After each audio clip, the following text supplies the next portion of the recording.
Galdap here. But Galdap, didn't we just hear your ass yesterday? Yeah, you did.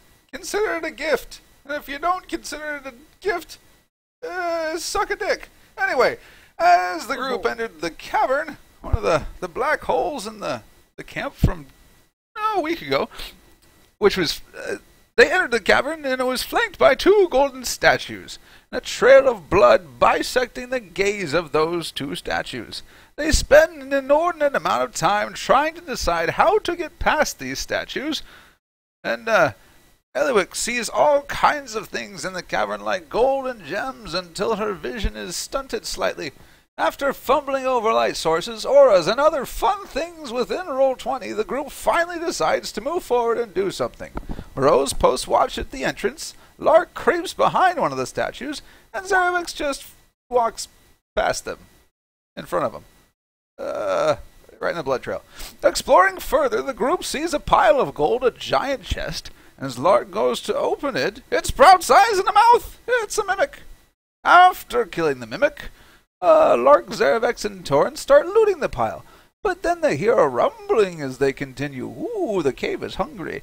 An altar in the back room of the room lights up. They decide this is a bad thing and retreat. As they retreat, they hear a loud voice reverberate through the cavern saying, and I would not have this if it was not pasted, Heavenly Master, eternal soul in heaven, temptation took hold of me in a moment of weakness. Absolve me, I did not love others as you do. Forgive me for my mistakes. I won't fail you again. Allow me to repent, so I may bask in your glory anew. And that didn't really do anything. After leaving the cave, they find that all the gold they took disappeared as soon as they crossed the threshold. It's better than taking some D's of damage crossing thresholds. Zerevex is bound and determined to find the Dragonborn that Sigil told him to find, and Morose is bound and determined to take Leosin back, so the group splits. Eliwick goes with Morose to take Leosin back and keep him healthy. Zerevex, Torren, and Lark go to find the Dragonborn, headed towards the big hut in the back of the camp of 80 people. I think a couple were killed, though, or incapacitated. On the way to the hut, they are stopped by a mercenary who says they should be at the lake. Lake Puddle, if you remember. Torren does an abysmal job trying to persuade this mercenary that they are part of the group. So they have to take him down before he can alert the other 79 people. I think it was 78 at last count. Then they stash his body in a bush. Meanwhile, Eliwick and Morose sneak Leosin out of the camp. Zerevex, Torren, and Lark continue on, finding 2 well-armed guards outside of the big hut behind 78 people. Well, minus 2, 76 people. With a flurry of attacks, Torren does a considerable amount of damage to one guard, and Zerevex finishes him off, with Torren also taking a massive amount of damage in the initiating scuffle. Lark steals a weapon from the remaining guard like Lark does, and in what can only be described as hacking, the last guard gets refreshed by Notepad++. The last guard is cut down and no one is the wiser. After taking out the guards, they head into the main hut to find it empty. Galdap just got his own joke. The reason why he had ha in parentheses is because even though all the moves and everything that was used seemed a little bit OP and as if one was hacking, they hacked him down. That was the joke. And I just got my own joke. Anyway, after taking out the guards, they head into the main hut to find it empty. But Zerevex is able to take a battle map from the hut, with only a little wee corner dripped. After that, they retreat into the cave behind the hut. Presented with many paths, they decide to head down the least worn. And Galdap can't see any of this shit because he's not part of that group in the actual game. Galdap out.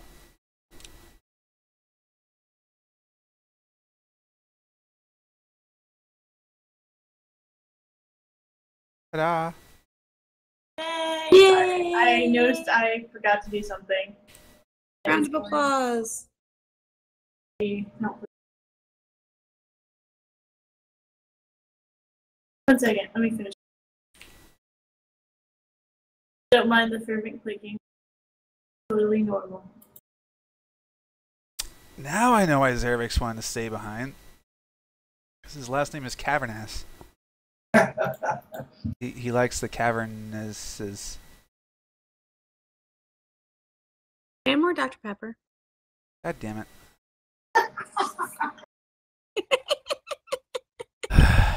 I thought you just started drinking that. I did. I got excited. Yeah, now you're going to be more excitable. Anyway, yes, I will get you more Dr. Pepper.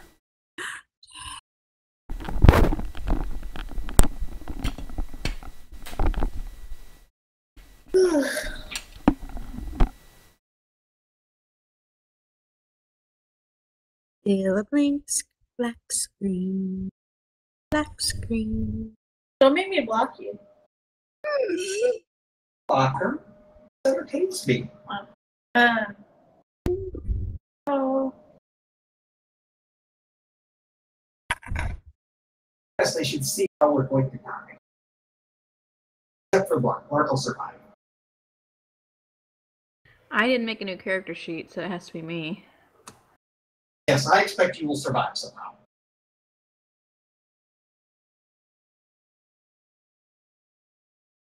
I didn't make a new character sheet either. Coincidentally. You know, What? okay. Evidently, we got out of the little thing and we fell into a hole and all died, so we now have to make a character sheet. So should I make you guys share a token? Yes, make him care.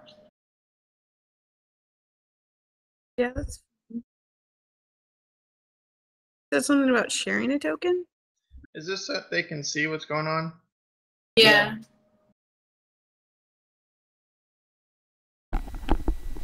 We're going to go into an epic fight that we may or may not survive. They should at least watch. How long's a short rest? At least an hour. 4 hours. At least an hour? Might be a good idea, but Elliot, can you see now? No, I can't see.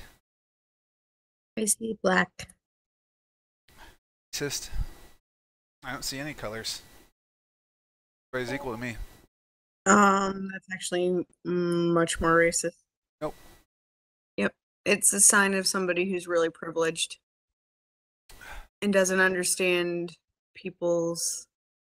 what they've gone through in their lives based on the color of their skin. Oh my goodness. Really actually offensive. Your mom's offensive. Wait, why did you just tell us what racism is? I said when you say I don't see color, then you're negating people of color's stories, and that you're not actually allowing for understanding of what they've been through. TLDR, it's the same because of thing their as color. All Lives Matter. What if they're colorblind? Well, then you're actually being a dick to the person you think is being a dick because they're secretly being racist even though they think they're not being racist. Yeah, that's what it is. Giant eyeball. Yeah. Just because you're colorblind doesn't mean that you don't see differences in skin color. How do you know? You've never been a part of their situation. But I Nope, know nope, the that's your different privilege talking. colorblindnesses. What if a blind person says they don't see color? Then Well, that's he does see a lot of legit. things. But I'm sure It's you're a still different privileged for situation. some reason. Anyway, There is a giant floating eye. It's kind of creepy. Yeah. I still see nothing. Oh! Now I see something. Somewhat seeing eye. Torren, I think you're gonna die.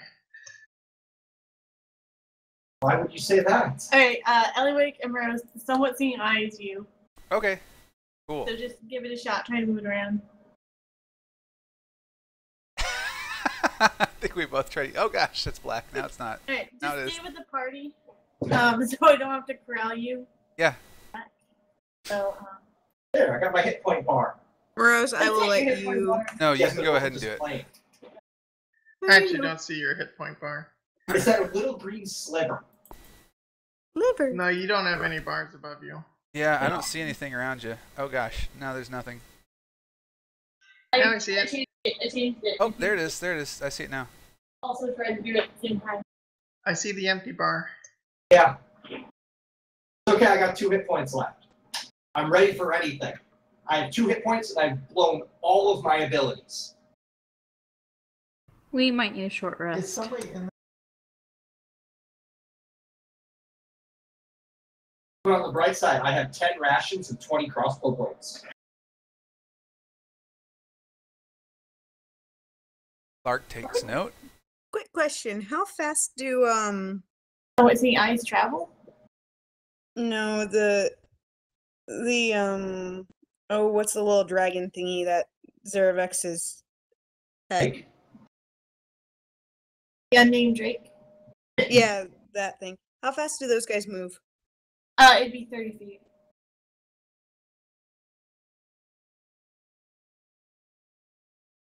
Alright. It would fit under the category of things you can. Of what? It would fit under the category of something that you or Lark could ride as a mount. Okay. Can we both ride at the same time? What is it? Well, You're creative. I'm sure you could make it. is action it something I'm able to turn into, or is that? They counted as like looking like an alligator, but I'm not sure if it actually is. I believe it's not something that you really. Okay. I think it counts as a monster. I have to look it back. I guess I've got the book. Okay, so you guys are in the dungeon contemplating life choices.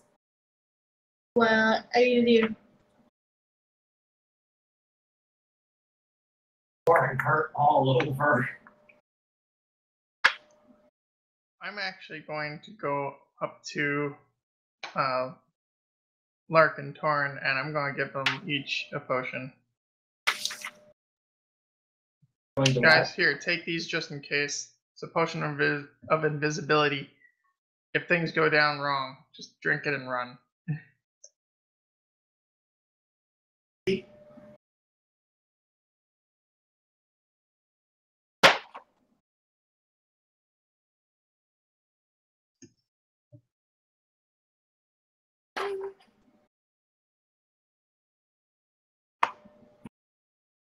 So do we hear anything while we're in here?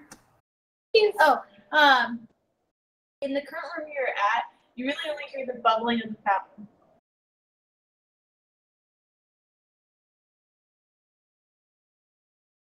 You're in this room with a fountain. You see some doors to exit. You know, somewhat seeing eye. The rules are you have to stay with the party. Stay with the party. I like how the somewhat seeing eye casts. It's because I think that was what the initial problem was. So, what do we want?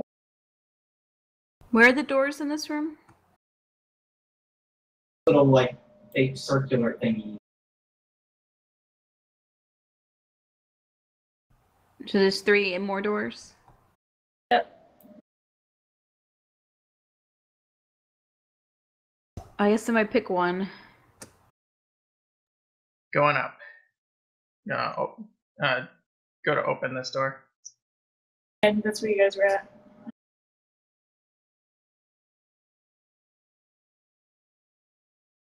Choo-choo! Alrighty, so the door has been opened. The hallway before you. Wait, did we want to rest any? Or just go?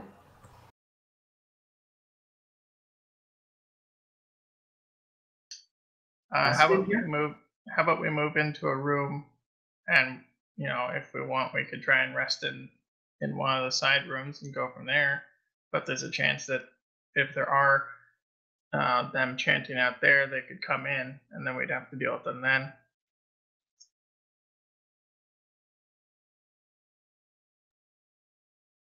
I'm going to move forward into the room. Hallway. Alright, hallway. So there's 2 doors that stand before you. The hallway is dark. On the ground, you can see what looks like a food and refuse. Looks like what? There's remains of food and refuse. So, like a prison cell type thing? Well, the area you're in is just dark, right? But there's 2 doors in front of you.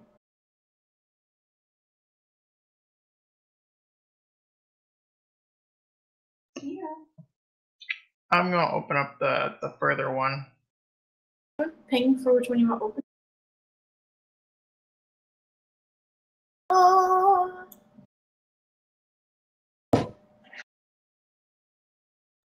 Can't tell what the hell that is. It's beautiful, is what it is. So what stands before you in this room?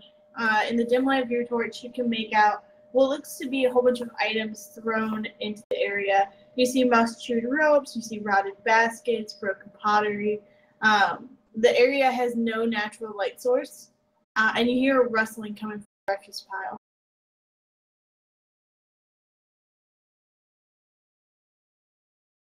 So a whole bunch of garbage. Yes. And rustling. Don't forget the rustling. I think we should leave that alone. So what I'm seeing is they're now in a room with a whole bunch of garbage, and there's this eye stalk that's coming. Do the walls move? What? Nobody?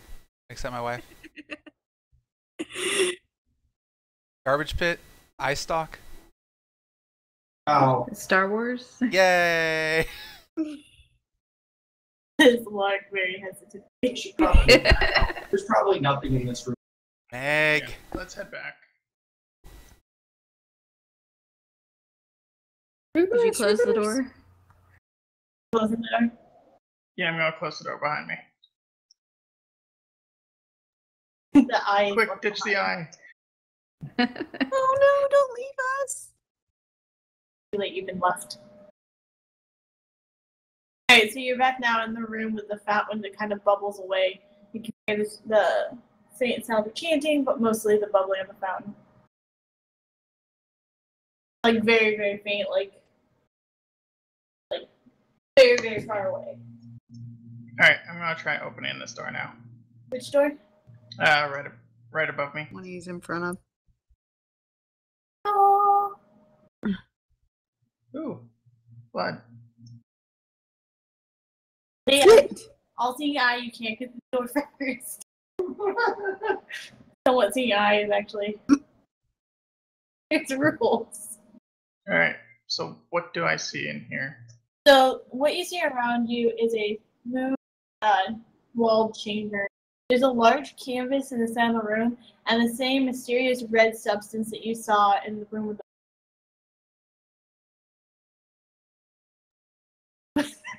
What? Figure out what the red shit is. Did you say all hell now? What? I want to check out what the red substance is, just to see if it is blood. Lick it. Says the eye. With no mouth. What are you perceiving with? Your tongue?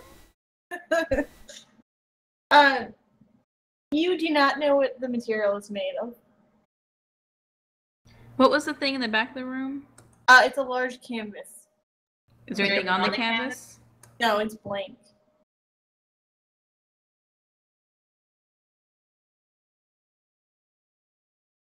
Can we draw on the canvas? Sure. Is there anybody else who wants to try and perceive what the red stuff is? I'm just assuming it's blood. It might not You be. can draw on the canvas with. The red stuff. Okay. Is the red stuff still liquid? Yeah, it's liquidy. Okay, I want to stick my finger in it. Does anything happen? Nothing happens. Okay, and then I want to make a handprint on the canvas. Okay. So you touch your hand to the canvas, and the moment the red substance touches it, you see the hand on the other side become real. And it looks as if your hand is pushing back through the canvas. That's scary. That's pretty creepy. Yeah. Oh, I should have saved this for the Halloween event. Darn it. Well, don't worry, I've got more wonderful ideas for that. Well, that's interesting. So if I touch it normally, does it do that also? You can try. It grabs your hand. Okay, I want to touch it with just like my clean hand with like just one finger. Sure. So your finger touches it, and the handprint you had made elsewhere in the canvas moves down to where your finger is. You feel. Make me a dex check.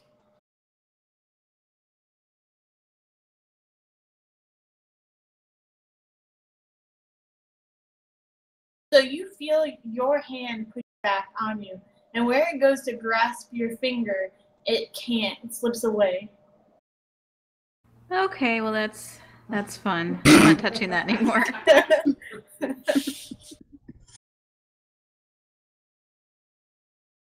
So is this thing like connected to the wall? Yeah, it's hanging on the wall.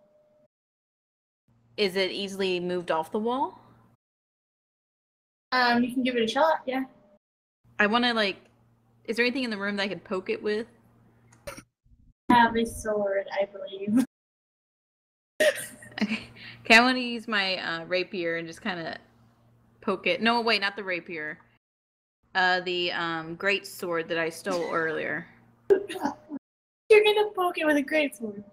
Yes, I'm poking it with the great sword. Like trying to push it off the wall, like pry it off the wall.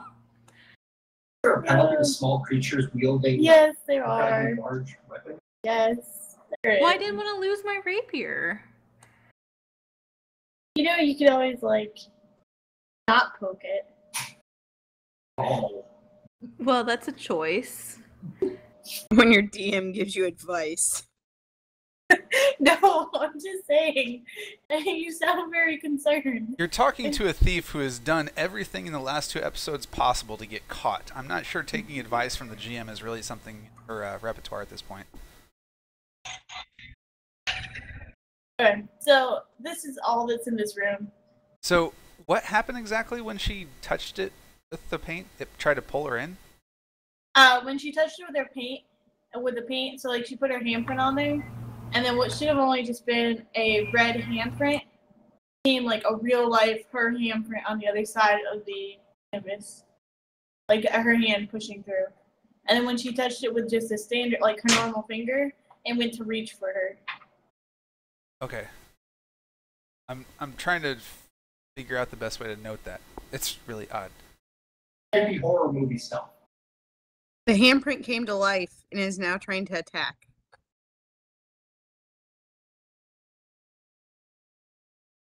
Right, because that's what it would do. Are there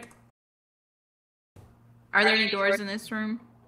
You know, Zerevex, as you approach that area in the back that looks like it's a storage closet, you notice that there's a few buckets of the red material, and then a few paintbrushes over there as well. Not displayed. So I could have used a paintbrush. Somebody figure out what the red material is. Is it paint? Want to roll?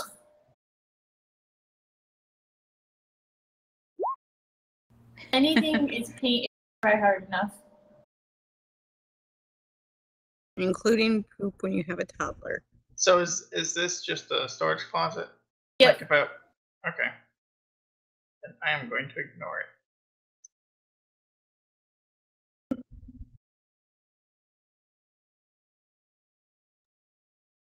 Alright, well, I don't see anything really interesting here.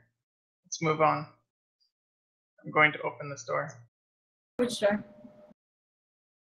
One in front of me. It's the other side of the closet. Oh. What, a walk-in closet? Seriously, in a cave. Yeah, hey, they have People standards rich. here. They HGTV'd this shit. Yeah, seriously. Well, I'm not sure What if this would either be a good place to stay either. Alright, then I'm going to open. Wait. Lark, what are you doing? I was gonna wash my hand off in the water. It's covered in red stuff. Zerevex, before you open that door, Lark, describe RP for me how you're washing your hand. Well, okay, I'm just reaching over and like letting the water bubble through. I'm gonna stick just one finger in first and just see what happens. My pinky finger. It's not a death fountain. You're sticking a pinky in? Yeah, just to see if anything goes crazy. Are you checking the fountain for anything? Well, I thought it was checked last time, and it looked like just a regular fountain with mostly water. Check again. Okay, I'll check for traps.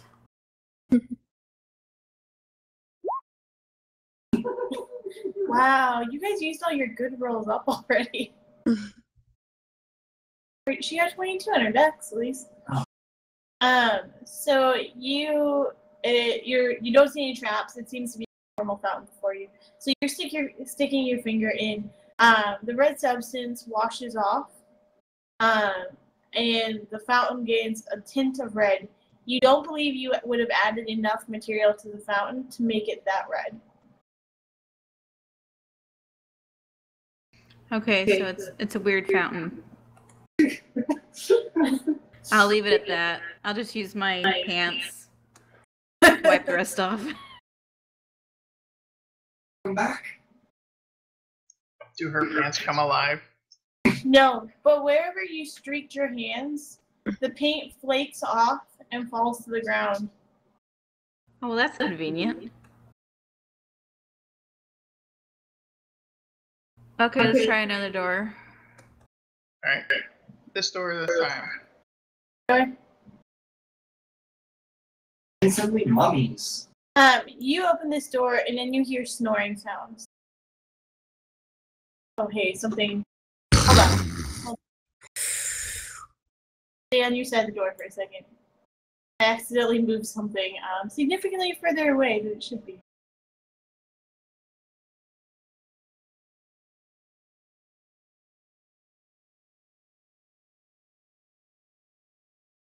This is me providing background music so I can get this sorted.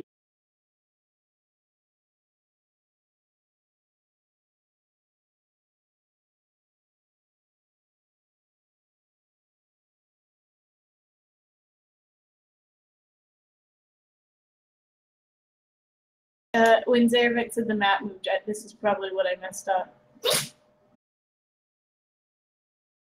Oh, the earthquake earlier? Yeah.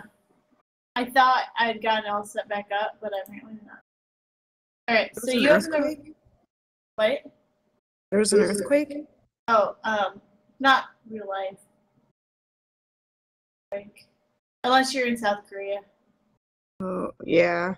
I'm scared. Okay, so you walk down this hallway, and you can immediately hear snoring, and you kind of smell like a sweaty body smell. Can't see yet. Should be able to. Moved it away. Oh, there we go. There we go. Quite Do we hear What? snoring from one person, or is it like a mass snoring, or what?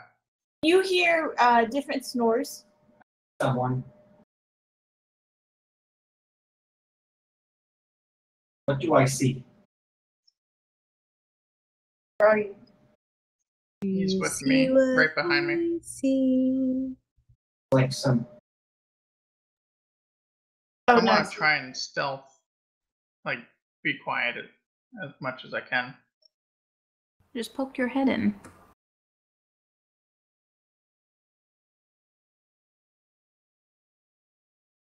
Alright, so you see this older gentleman. He looks like he's probably on watch. That's what you see. You also see from where you're at a few cots and such. The thin mattresses appear to be straw covered with badly cured furs, forming small beds that are kind of positioned throughout your vision area. You also see some rats and small lizards scurrying through what appears to be some food scraps on the floor and moldy wineskins that are littering the area. So is the guy on watch, is he wearing armor? Is it the standard armor, or was it that fancy armor that beat the living god out of us? It appears to be standard armor. You don't see anything special about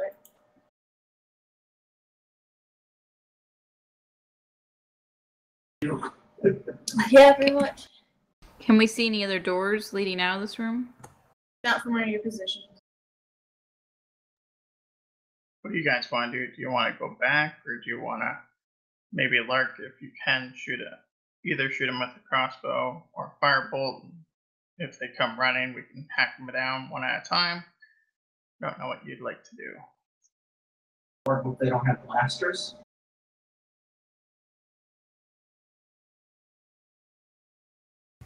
We can try and kill him, or we can just go and find another room. I mean, I don't think your dragon guy is going to be in here. No, probably not. Be a very low-beat room.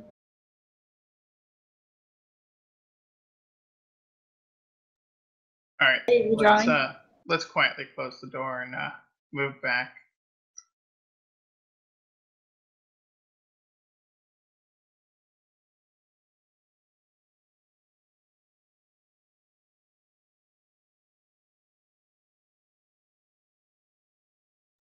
My God, what happened to this fountain?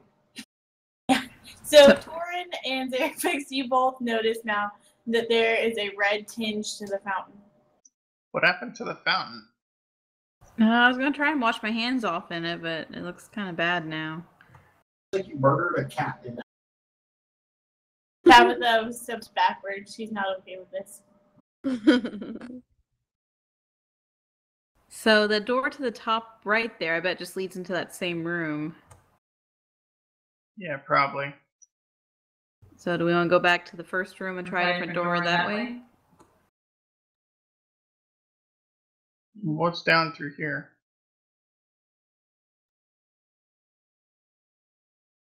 Hold on. Going to? It's actually just like an archway, so you're good to go.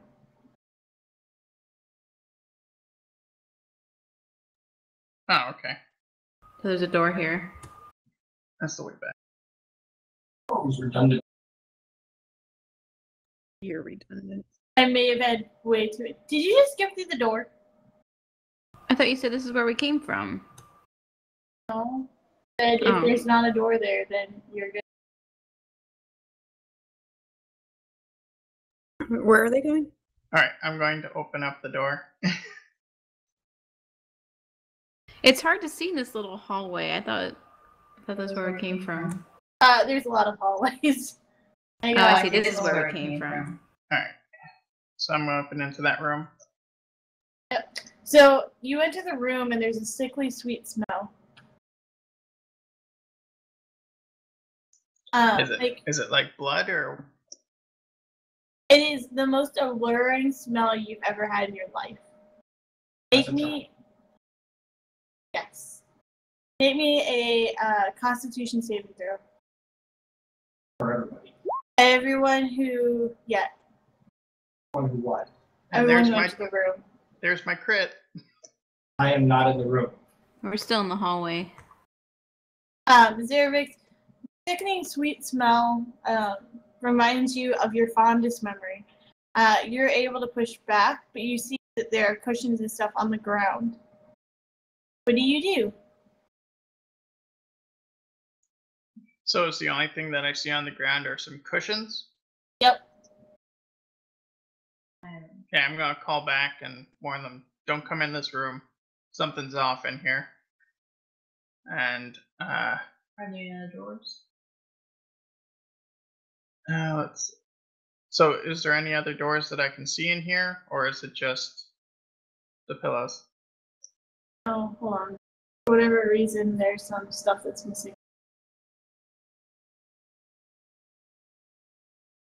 So you see that this is well-lit area. There are other doors that you can see that lead out of here. Earthquake. That is really creepy. When it all does that. It's when I mess up my layering. So I'm just trying to see.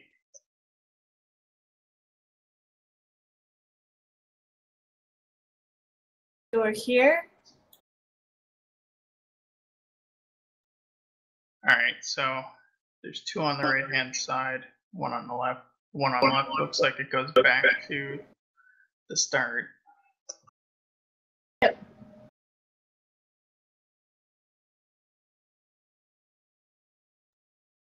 Do I notice anything about those pillows that are on the ground, or is it just random pillows just laying there? It seems to cover most of the ground. Like, there's not very much stone that you can see, as compared to the other rooms that you're in, which were mostly stone on the ground, stone or trash. Okay. I'll call back to Lark and Torren and let them know. So there's two other rooms that look like we could get through here, but there's something off about this room and I don't trust it. Not too sure how to get through here without, or to those rooms without having to cross through here though.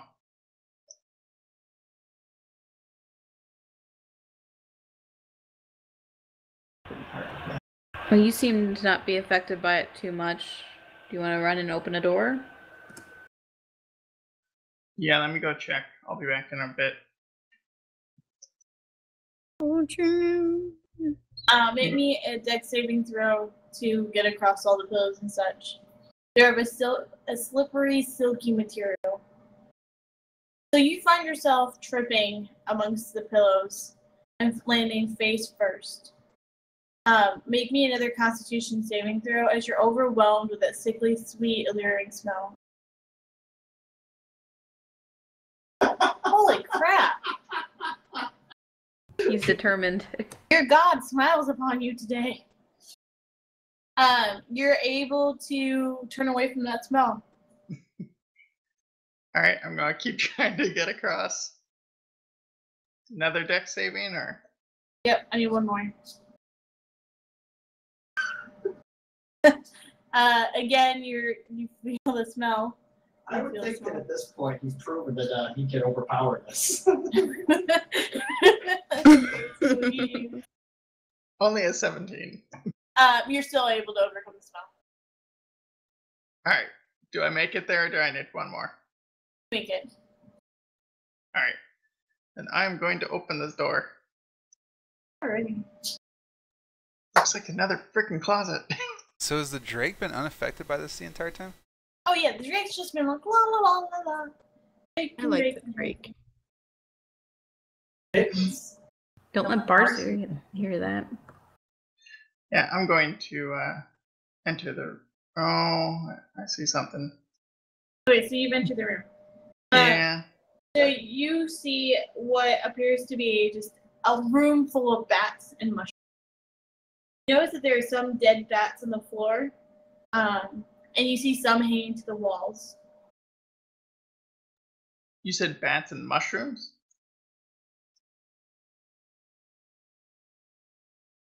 Keep walking in further to see the mushrooms.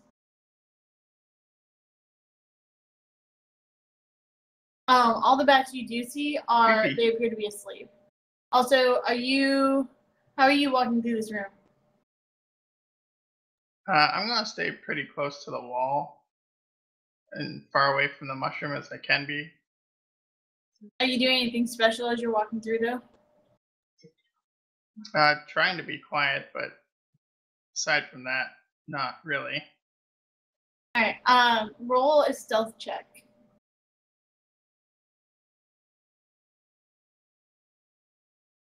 It's 7 because I've got heavy armor. Yep. You are not.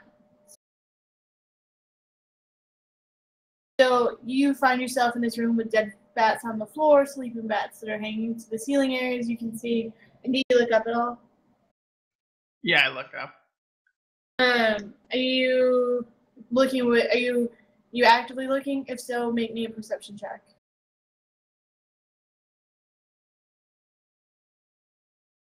You see what appears to be a ceiling carpeted with bats, all of them asleep, and then there's a few dots of another creature up there as well. How much guano is around? A lot. You start to wonder if the room beforehand was just the perfume room to keep this room from stinking up the place. Yeah, I think I'm gonna actually leave. It's kind of giving me a bad feeling. Alright, hold on. Nope, nope, nope.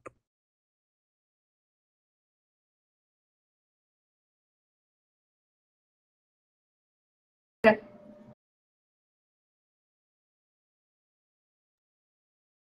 Okay, I'm going back into this room. And I'm going to close the door behind me. I'll need you to make me some dex saves to get back through. You know your way around the room a little bit better this time, and you know how to avoid them, so you'll just make one dex saving throw. Alrighty. You're able to make it across.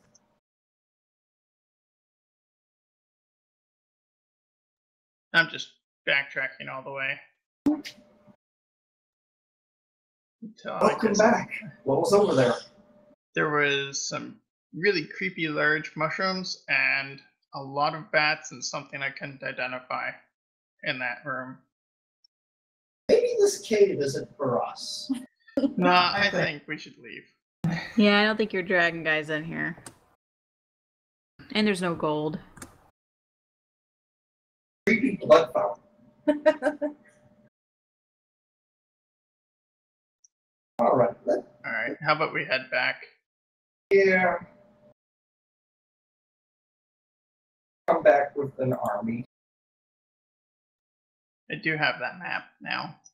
Oh, yes. That might be worth something.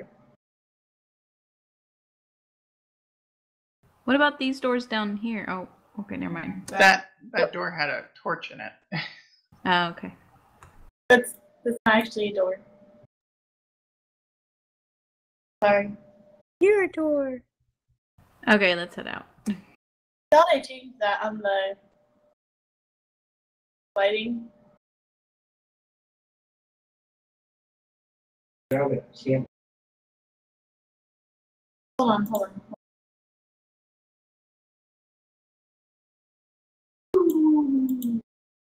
Alrighty. So where do we head now? Is there still chanting going on? Yep, so that's still chanting. Same rhythm and cadence. The air still seems to vibrate with a magic to it.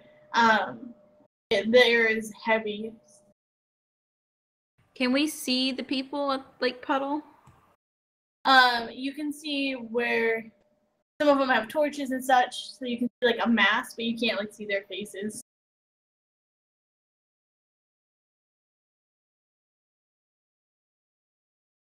Opportunity to regroup and leave and come back.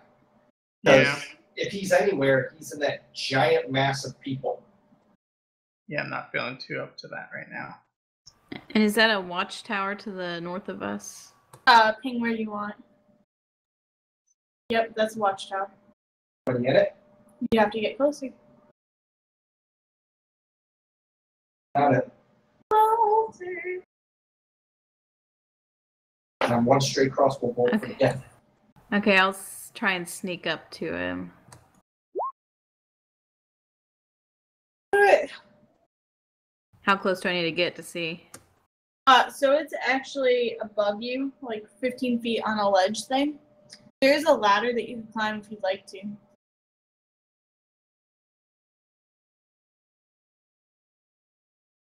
If we walk right along the edge of the cliff, would they be able to see us? Don't know till you try. Like if I'm standing here, can I see him? No, Up you cannot there? see the watchtower anymore.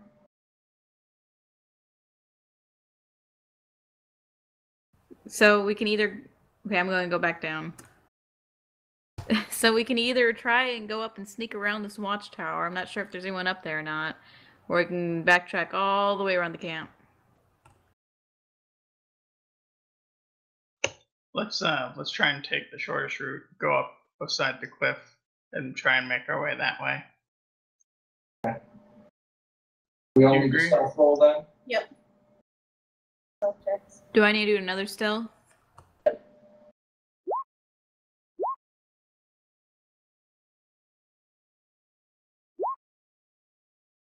Okay.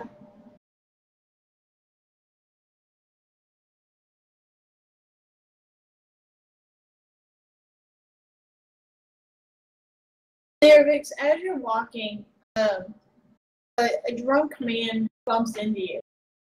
Make a Wait, what? charisma check to see if he recognizes you.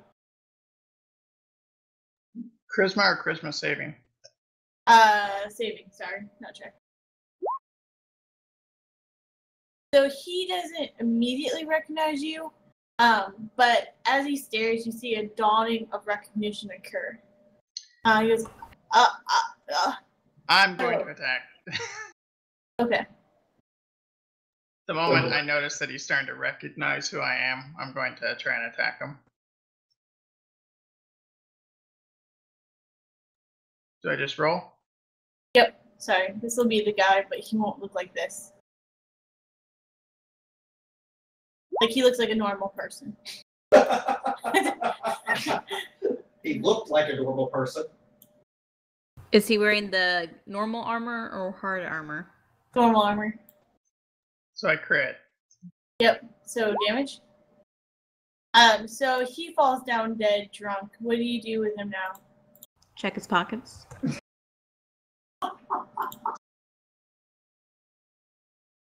Are you checking his pockets? Oh. I would think so, yeah. It's for here. I'm having an issue.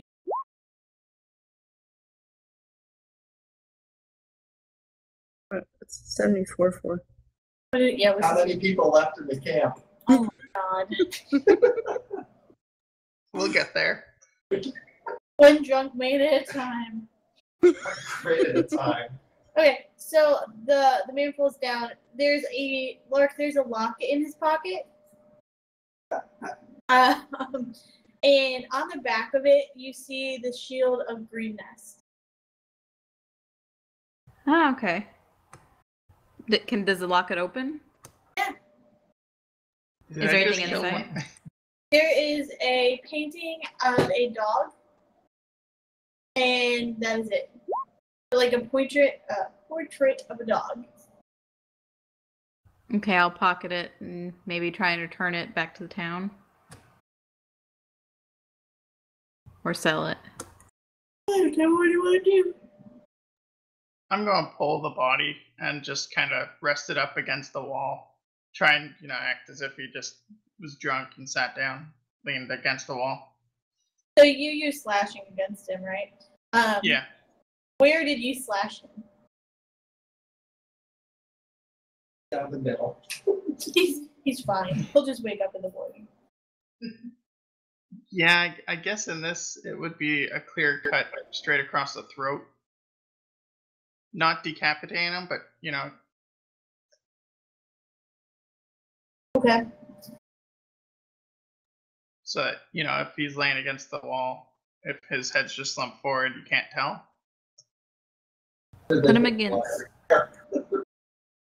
against this wall, so maybe the watchtower can't see him. Yeah, perfectly in the corner.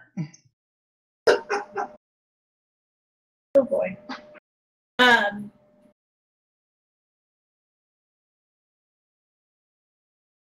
You can't tell in the dark. Oh boy. Okay, so what are you guys doing now? Trying to continue on our way around.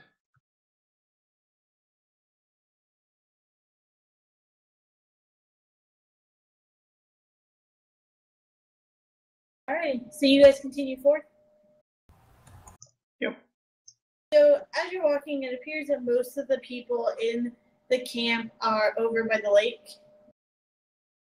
That's good, especially since that one guy came over and said, "Hey, why aren't you at the lake earlier?" And we had to kill him. Please tell me you're saying this to everybody. I would love that. Not Lark, right now. as you get to where don't immediately pull back. Back to the watchtower, guys. Like as you get to right about there, we currently are. There's a scream that breaks the night air. Which direction did it come from? Like puddle? Came from over here. Where? Can we Yeah. tell whether it's a guy screaming or a girl screaming, kobold, anything like that? No. I didn't see where you pinned. The bushes. Oh. The death bushes. Oh. We should probably make haste and leave. Yeah, I think we're gonna pick up the pace. Let's book it, guys. Oh, there's another cave.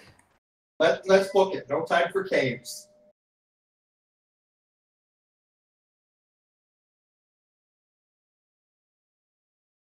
Alright, are you gonna try to cross the watchtower? What? Hey, how are you planning on draw out how are you planning to exit the camp? Draw it on the map. Draw it on the map? Yeah. Draw. That way? Yes. Let's go that way. That's a great idea. Best idea. Lark kind of did like a weird thing where she dropped it down in front, so right by the watchtower, right? Okay, so you're able to leave the camp. In this area. But not like right there. Guess we head back to Green Nest now and try and regroup with everybody else. Oh, there they are. Oh, that was quick. Hey now! No, they're not there. They're not You guys there. did not make very good progress here. Maybe they waited for us. In theory, they're only, like an hour ahead of us? Right. And you lost the guy you're supposed to bring. Yeah, they had to go look for him again. Guys, we gotta go back to the camp.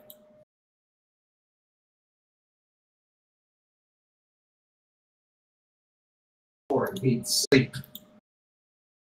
So, Eliwick, Morose. Yep. What have you guys been doing in the time that they've been in? You shoved me off the map. You not show you off the map. You're still on the map. You are quiet. You are muted. Hey, we escaped their base without dying. I have surpassed my expectations. My cat has grown. So how long have we been away from them? You're about an hour and a half ahead of them. Okay. So, I mean, I think as we were going, we both would have been, probably looking out for any kind of traps, but probably, going as fast as we could, but obviously we're encumbered with carrying Leosin.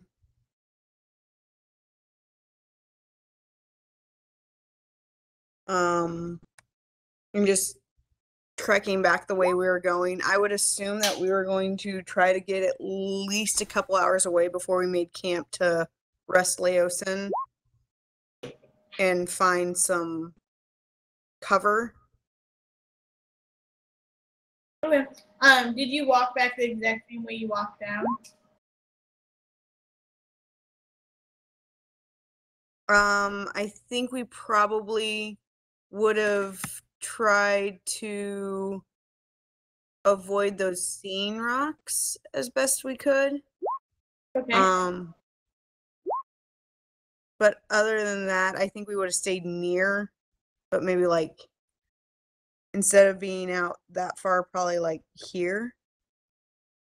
Does that make sense? Is that cool with you too, Frost? Sure. Rose?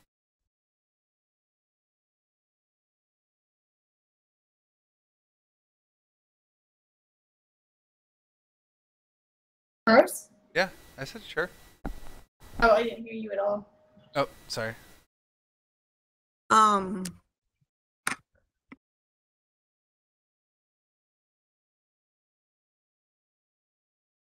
so I think we would have just continued walking. How's the cover around the area? Is it still like as quiet as it was before where I wasn't hearing any animals? Like I would have been doing my checks around the area, looking for any small creatures as well as any good hiding places, that kind of thing. It's still very, very quiet. The area still does not have much cover. It's pretty open. Okay. I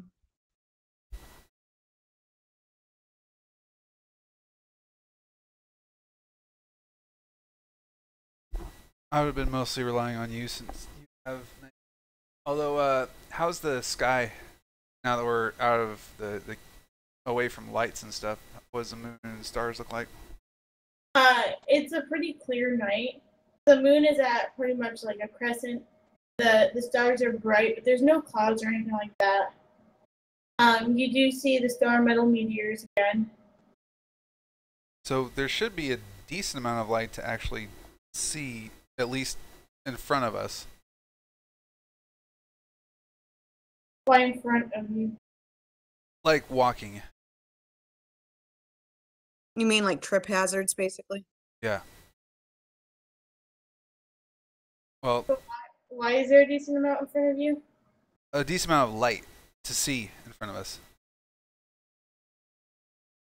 Just like you'd be able to, if there's not a lot of cover, then there's nothing blocking the moonlight, and therefore he's saying he thinks you should be able to see a decent amount with the moonlight. Well, it's not a full moon, but yeah, you'd be able to kind of make out your way.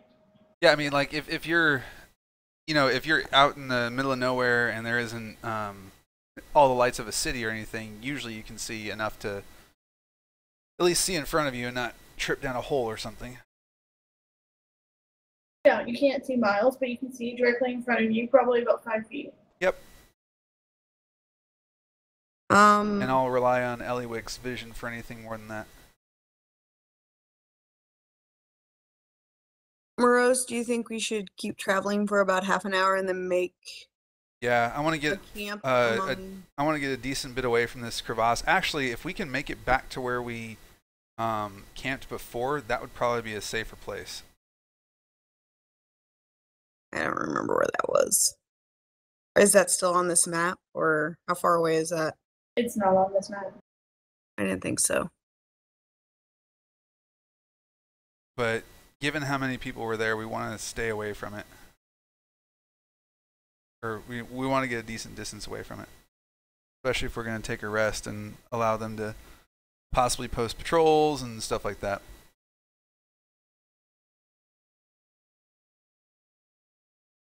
Okay, so you guys are going to push forward? I mean,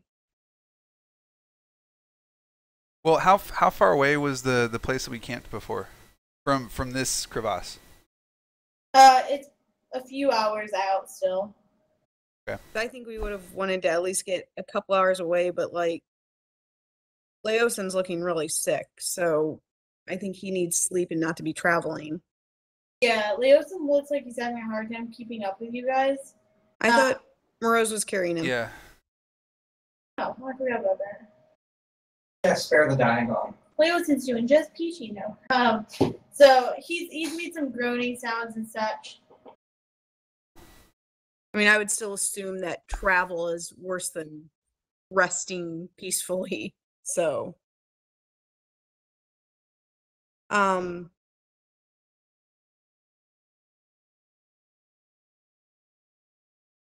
be right back. okay. Morose, do you think we should make camp soon? Hide among like the crags around here, or? No, I don't want to be around this crevasse because there's obviously magic here to where it's hiding certain things. I don't want to be around where there could be other things hidden or anything like that. And right now we've got the cover of night to at least get away from it.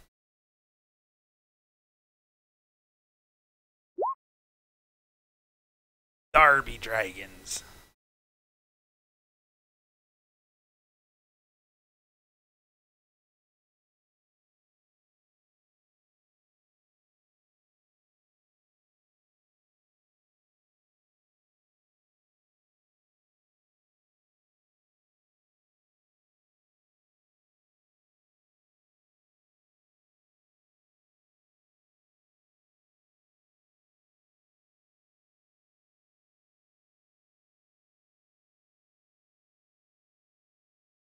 Alright, I'm back. Welcome back. Thanks. Ellie, you said something as I was getting up. What was it? Oh, I was just asking Morose how much farther he wanted to get going and if we wanted to make camp in the rocks near the crevasse or do we want to keep going? And I mentioned the fact that because that entire camp was hit by some type of illusion, I want to be out of the way, or just out of seeing distance from this crevasse in case anything else is hidden, any other sentries or any other, who knows, maybe any other camps.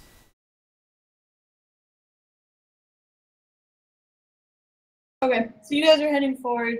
I'm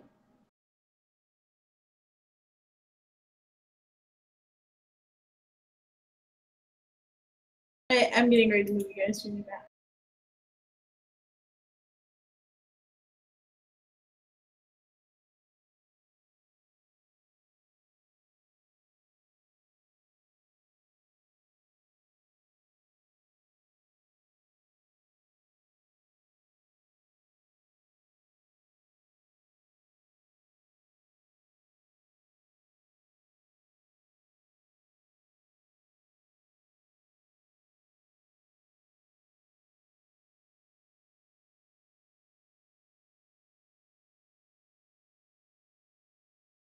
Gone awfully quiet.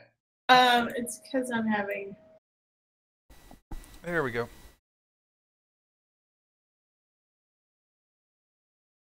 Is this where we were before, or? Oh, funny story. Out of character. I deleted that map. Okay. Never go back. Is that the story? So, so this is the same general area as you were before. So this is where you guys came across that weird camp. Uh-huh. But you're the same general area. So wherever you want to go that's not necessarily like... Yeah, so what was the hill that we were hiding behind? Was it this one? I think so, yes. Okay, that's where I'd like to go back to. Okay. You move your character there. Boop. Yosin. Hey, look, I have a pet. See, you're just like us now. The only one who doesn't is Torren. Torren is a pet. At least Barzu thinks so. All right. And at this point, I think we should make camp. Okay. You guys are making camp? Yep. Let me flash to the other group. Other group. You made it back to where the crevasse is, and it does the weird split. I think we should move out of here and get as far away from that camp as possible, since they found the dead bodies, it sounds like. Yeah, we need to put as much distance from there as we can.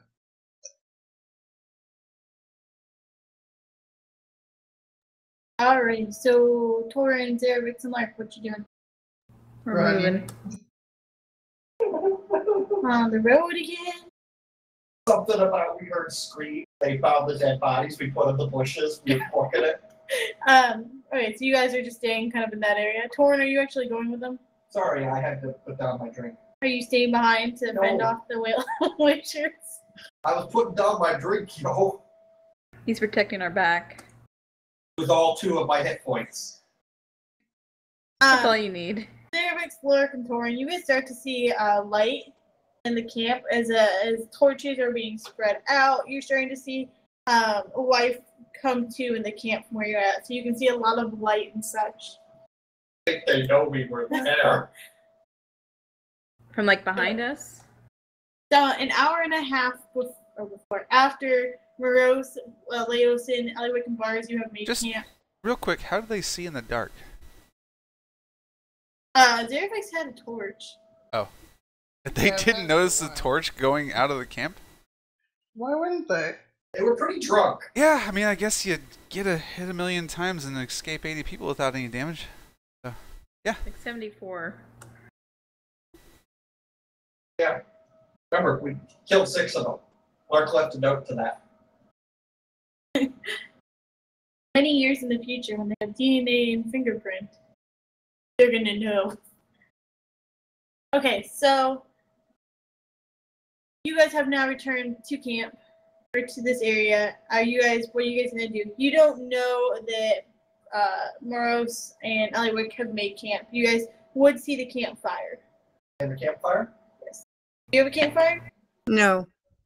They do not have a campfire. I don't think we No, would. I was gonna say that, but you said move back to them really fast, so I just didn't even say anything. Yeah, I don't think we would have made a campfire. Just because we knew we were worried about things, and I was gonna say that once we made camp, that I was going to talk to Monroe's about writing a note and having Barzu see if he could fly back and see if he finds our group and give them a note. Yeah, sure, that's fine. What note are you doing? So I don't know if I even have anything to write with.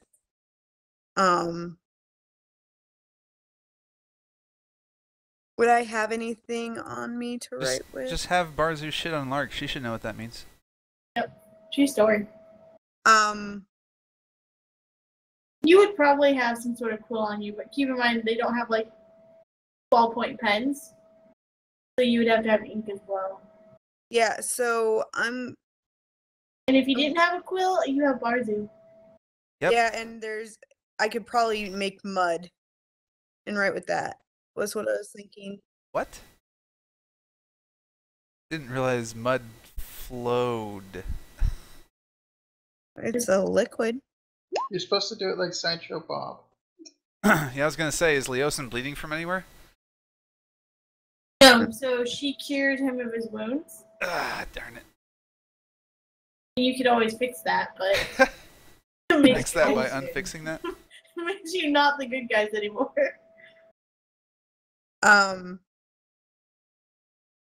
So I'm going to take a small piece of You have any berries or anything with you? lighter cloth. No, I'm out of those. Check and see if I have anything. What? Um, I'm gonna take a bit of lighter cloth Hang on. and oh, never mind, that's beer.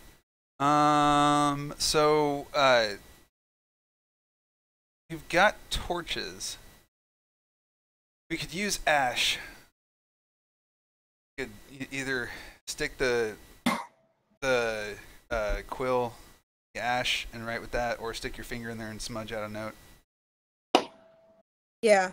So I'll go ahead and do something like that. Or we've got Right spent on. torches, rather, because that's what would create the charcoal. Yeah.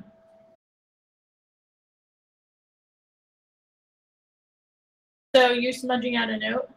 Yeah, I'm smudging out a quick note that says,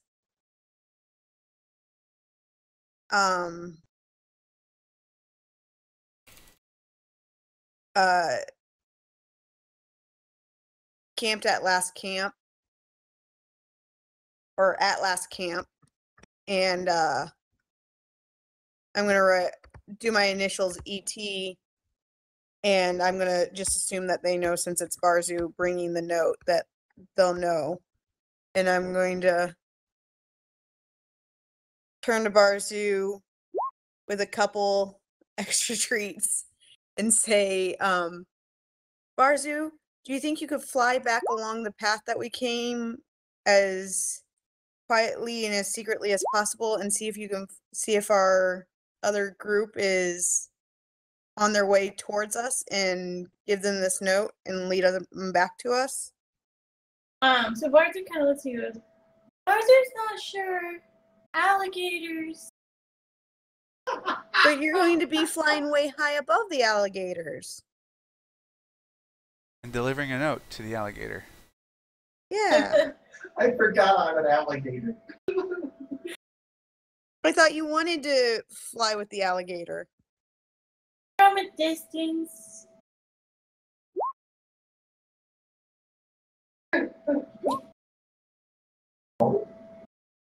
He's got a special eye. Or is He he is special? Are you gonna try to convince him?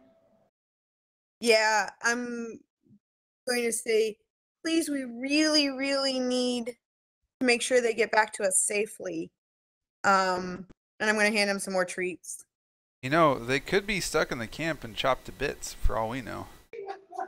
They should be, because usually when you have 3 people go against 80, you die. But, you know, maybe something miraculous happened and they got to attack a million times and not die. Who knows? Oh my god. Anyway, I'm going to say, just fly back along the path. Don't get close to the camp. Okay. What do I get out of this? A bunch more treats? Barzu tilts his head one side to the other. And like, okay. And you if give him you the- if you get up, if you do find them, and it's been a really long trip and you can't hold it in anymore, Yeah! Barzu immediately perks up. And, as long as Okay. it's not on her head. And I tell Right Barza, here. you can totally shit on her head. That's fine.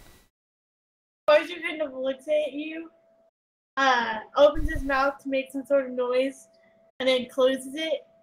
And then you hear him say, almost to himself, okay, Barzu's gonna wait for her to open her mouth. Not on her head. Mouths Not are on person her head. heads. In head is okay. I was gonna say, it didn't say not in head. Okay, so he is happy. Are you giving him the, I'm gonna tie the note to his ankle. Barzu thinks this is a bit unnecessary. Well, I wanted you to be able to keep a hold of your eye. Lark, you can't see in the dark. Alright, so you've tied it to him. Okay. Oh lord. Okay, so he flies off. So you guys have made a camp, but what is going on at your camp? My focus is to get Leosin some more food and water into him, and get him as comfortable as possible. And then ask Morose if he wants to take first watch or me to take first watch. What time is it? It's probably like 8 o'clock at night. 8 o'clock at night? Wouldn't it Yeah, no. just be getting dark then? No, because it was just dark when you guys grabbed him, so you assume it's like summer, then probably like midnight. Okay. So, and at this point, since it's just the 2 of us, we're gonna have to split up 8 hours amongst 2 of us. Is that right? Yep. Okay. So, I'm gonna say, well, because you have night vision, you should probably take first watch, because you'll have better vision in the pitch darkness, and hopefully I'll be able to get a little bit of the light as the sun comes up for my watch to be able to Sounds see. like a plan to me, and I'll keep an eye on Leosin. Leosin. Yep.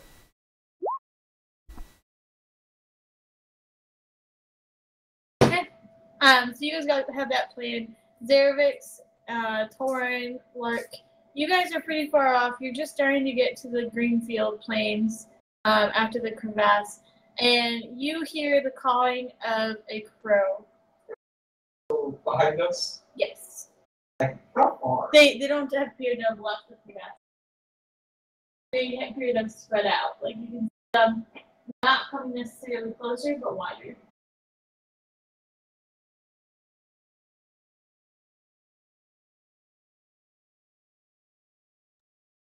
Okay, so Suddenly Barson.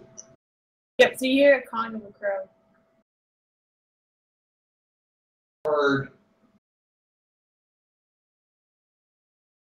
It's kind of weird for birds to be flying at night. Do you say that loud? Yeah, I say that to the party.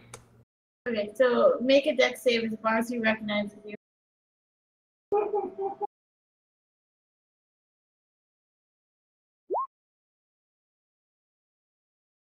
You're able to miss what you didn't know was coming. So you continue your crowing, and in the shadow of the moon, or in the light of the moon, you can make the outline of the crow.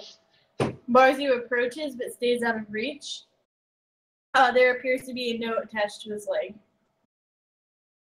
Can we see the note? You can see that there's a note attached to his leg, yes. I think it's that damn bird. So, does Barzu like any one of us? Are you asking me? Yeah, I'm asking you as the GM. He does not like Lark. He is neutral towards Zerevex, and he likes Torren, but from a distance. An alligator. Okay. Well,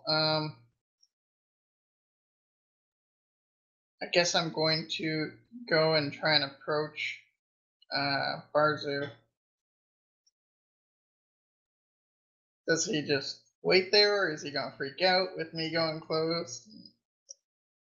He doesn't like hover where in the air for you. He tries to find somewhere to perch. So I raise up my hand. So when you raise your hand, he finds his way to it, and then so the eye is in his hand, or is in his mouth. Sorry, and he is in your hand with the note attached to his foot. Okay, if I see the note, then I'm gonna take off the note. Okay. As soon as you remove the note, Barzu is back in the sky. Alright, I guess I'm going to, so it's still like pitch black, and my torch would have been out for quite a while. Can I even make out what the note says in the light, or no? No, you wouldn't be able to read it. Well, we got a note here. I'm guessing that was Barzu, but I really don't want to light a torch to actually see what it says, and I don't know what we could do with that.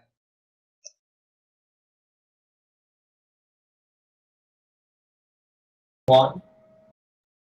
Yeah, I think we should just continue on. Did you see which general direction Barzu took off towards? So he's in the sky, but he hasn't like completely flown away from you.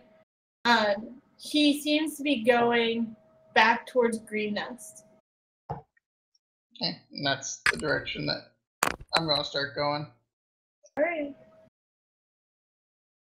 So if you're following him, if everyone's following him, he leads you directly back to Eliwick. Okay.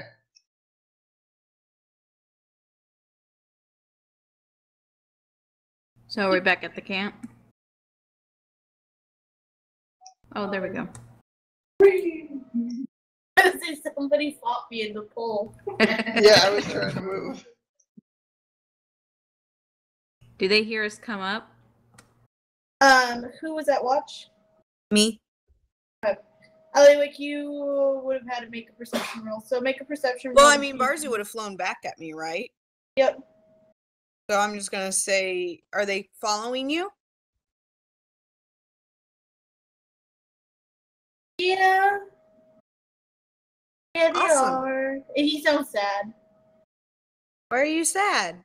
They're Lark alive. didn't die. What? He's like, Lark didn't die. Also, you forgot your drink. You forgot what? Zerevex forgot his drink on the other side of the map. Oh, No, sorry. it was beside me. Good. So I'm gonna be standing up and keeping an eye, keep watch for them, and ready and waiting for them to get back. Okay. They appear shortly after Barzu's return. Oh, you guys made it back. Did you succeed in your mission? No. Couldn't find them, and as we were moving about, it looks like they may have come across some of the corpses that we generated. Or do you think they're out for us, or should we get moving, or should we continue to rest? Elliewood, you probably would have reacted to the corpses that we generated. There were, just to point out, there were no corpses when you left. No, there's Oh, one sorry. poison. There was one corpse that you didn't know if it was a corpse or just knocked out. What did you guys do? Torren smash. But why? I thought you were only there for the one guy. Well, they recognized me, and one guy went to go and alert them all, so we had to dispatch him. And then as we made our way up to the actual hut where we thought he would be, turns out that that's just like a planning hut. I ended up getting this map that has I wasn't able to really examine it there, but I managed to get almost the whole map folded up, packed away. I really want to show it to the leaders at Green Nest. You know, maybe they'll have a better idea of what the plans are from them. Okay, but are they following us since you guys left bodies? Do we need to get moving, or do we have time to rest? What do we need to do? They agree. They're pretty angry. They're probably going to start coming soon. Then we better pack up. I go to wake Morose. Say, Morose, the others have returned. It sounds like we have an angry camp after us. Oh, gee. So attacking 80 people was a bad idea? Who could have foreseen that? Do you think we could have a short rest before we leave? Do we have enough time for that? No, it's a terrible idea. I mean, if you already have people coming after you, you can get lucky enough to escape them once, but I wouldn't trust that again. Do you guys need help? What was that? I'm asking them if they need help. Yes. Give me a second. I told you, who's Because it's an older token. I'm going to quickly cast Cure Wounds on each of them. I'm going to... Who's closest to me? Clark. Okay. So that's 7 hit points, I believe, is how that works. Yay. she One. disappeared. Lark just got blown off the map. What happened? Where are you? I don't She went know. south. I saw her fly to the southeast. Thingy. Got Just attacked went by a above paragraph. off the map. I don't see her at all. That was a really big Wait. hill. Hold on. You got hit by a paragraph. Which So one does... I don't the know if my... Some powerful cure wounds. Ever wonder what happens when you roll a 27 on your dex save against Barzu? so I think the I hit the wrong thing. Because my one in my spells You hit delete. And doesn't add my healing to my That one adds wisdom to it. Yeah. did it? That one did? Yep, it's got Yeah. wisdom added. Okay. You should be fine. yeah, Okay. so I just wanted to make sure I was adding it because I've been fiddling with stuff to make sure it's all set up right and I'm struggling. Anyway. And then I'm going to send that to Torren. And Go up to Zerevex. And Are you casting it as a first level spell? yes. We're all first level. So I'm tapped out for first level spells. And I have one space for second level spells left. Like, I don't know what happened to you, but I added just a token in. So Yeah, I think I was trying to like draw a box around both me and Tabitha to move us, and somehow it like threw me off the map when I did that. Yeah, the game I play, Dark and Light, it's an alpha, it has a lot of bugs. So there are like regular things you can fight, dragons are really hard. Then there are elite creatures, and elite creatures turn into mythical creatures, which you can tame. It just takes a ridiculous amount of resources. One of them is a petroglyph, which is a griffin that's turned into a even more mythical griffin, and it has a special attack. Well, the bugs for this particular thing that hardly anyone has seen haven't quite been ironed out. So when it attacks, it throws you all the way through the entire world. oh wow. I believe that's what just happened to you.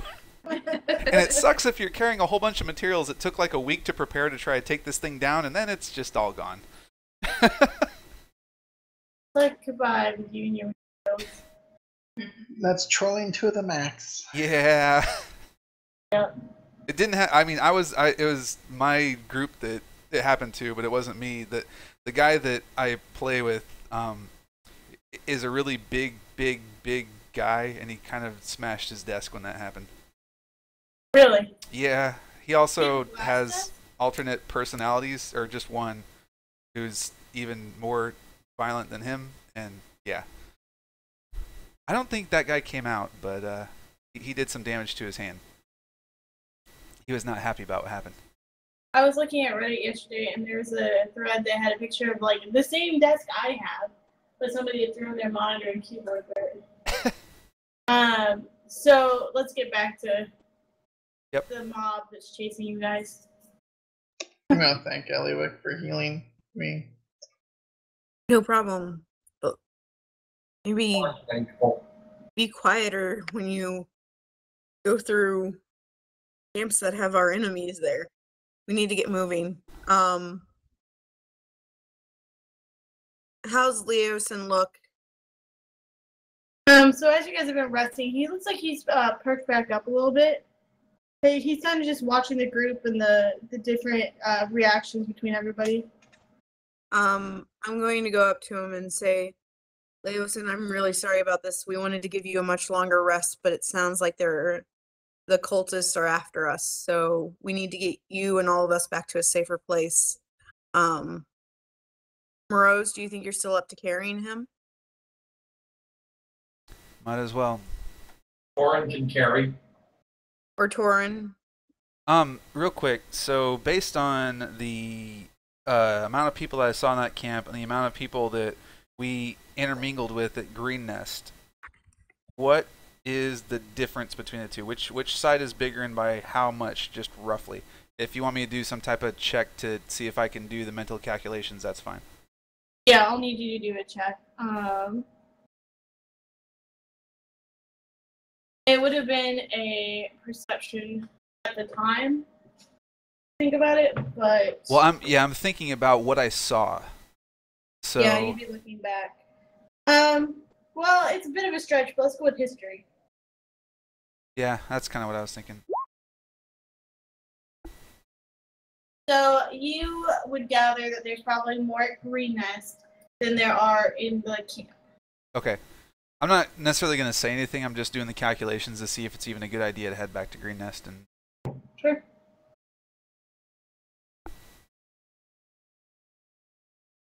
So, are you carrying back Leosin? Torren and I can share if you want to. That's good. So you're gonna push through the night? Yep. So you guys aren't stopping. How far away was Green Nest? It was a day and a half trip. Oh gosh. I'm gonna get my rug out and just relax on that. Tabitha's tired. She can't run anymore. Okay, so I guess since we're so far away, obviously we can't go for 2 days straight because we've already gone for all of today, and if it's a day and a half away, that's 2 full days.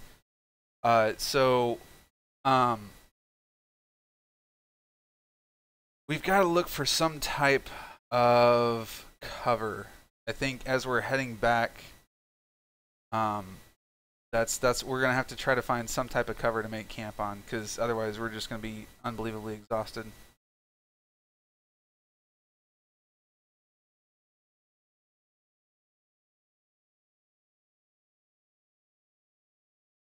Yeah.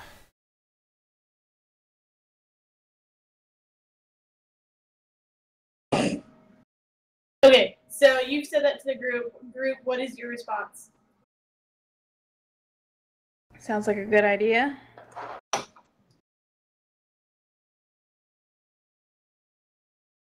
Alright, so you guys start heading back towards camp. Are you going, back towards Green Nest? Are you going the same general way you came down? Well, we don't want to take any roads, obviously. Can we go back to that bigger map?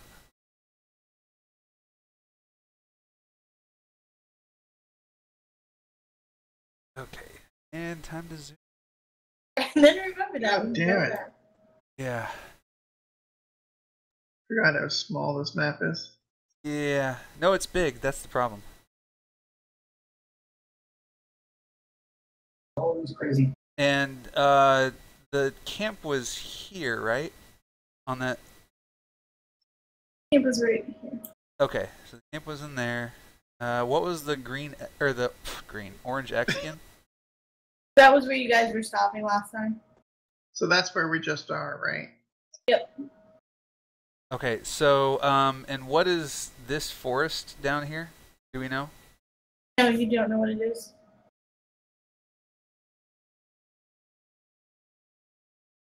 Okay. Can Leosin talk at all? Try asking him something. Leosin, do you know what anything is around here? Do you know a safer way back to Green Nest? So he shakes his head and says, "No, I came this way with the cult. This is the only way they took." Okay. So let's see. We don't know. It doesn't look like we know of any rivers between here and there.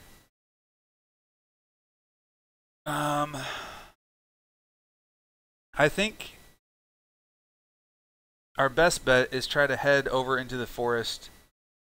I know we don't know much about it, but head over into the forest and hide amongst the trees, and then head up to Green Nest.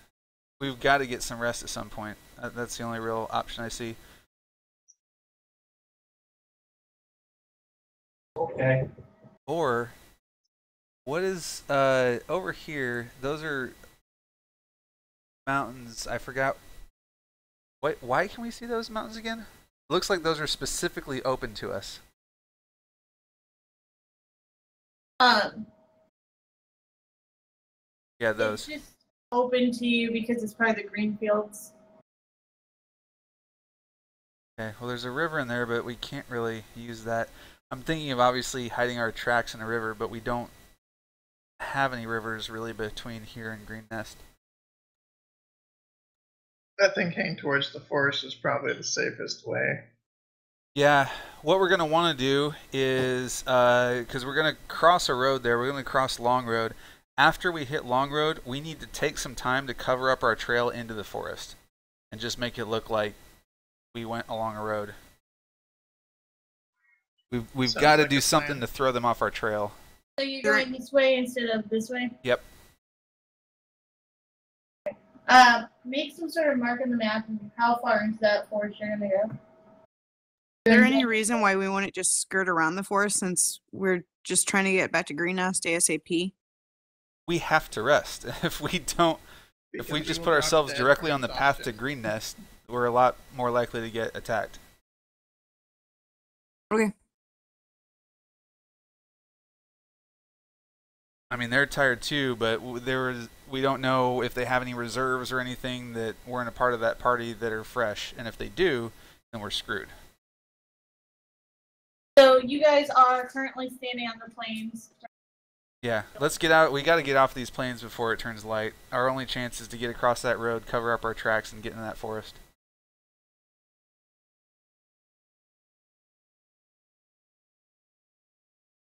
Okay, so you guys start heading towards the road, and when you get to the road, you hear voices. They do not appear to be angry. They appear to be talking to some low voice. How many? You'd have to do some sort of perception check. Road. About 3 hours. You hear two voices. They're both female. Okay. Do we have any type of cover before that? No. Okay, so we can't see. Eliwick, I hear voices. Can you see who's up ahead? Do I see anything? You I see, peer into the night. maybe a perception roll. Doop, doop, doop, doop, doop. So you see two figures that are shorter than the standard build. And they appear to be at the very edge of your vision. Shorter than standard build, but looks similar to my build. You would say it looks similar-ish to your build. They look like they're a small folk of some kind, but that's all I can tell from here. Ugh, little people. Can I perceive if the voices sound particularly friendly? Well, you said they're not angry, I know, but like, do they sound whimsical, I guess? Like, not a care in the world. No, I mean, they're talking in low tones. Shoot, and the thing is, okay, so here's the thing. If they're Eliwick's build, there's a chance they're gnomes, which means there's a chance that they have night vision and can see us. I will tell you. Or they're you do not dwarves see and a have light night source. vision and can see us. Right. So there's a pretty good chance, if they're smaller than regular people, that they can see us. Yeah, that's Yep. all true. Well, there are only two, and we can take them out too. To a nice dinner, Eliwick. That's what I meant. And okay. So are they traveling, or are they just sitting on the road? You cannot see that well. Well, does the location of the voices change, or does it all kind of stay in the same spot? You're not hearing any change. Okay, so they're staying in the same spot. And that's directly. Is that directly in our path? They are directly in or on the long road. Do we want to go around them, or do we just want to, go by them?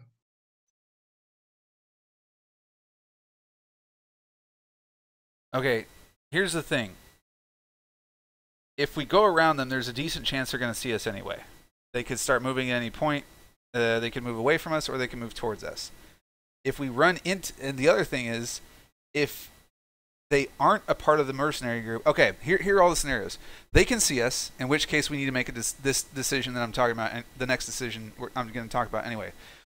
If we decide to go ahead and talk to them, one of two things. They can either be a part of the cultists, in which case we kill them, or they could be other people that the cultists might try to take out, in which case we could warn them to get away, and we should also be fairly safe.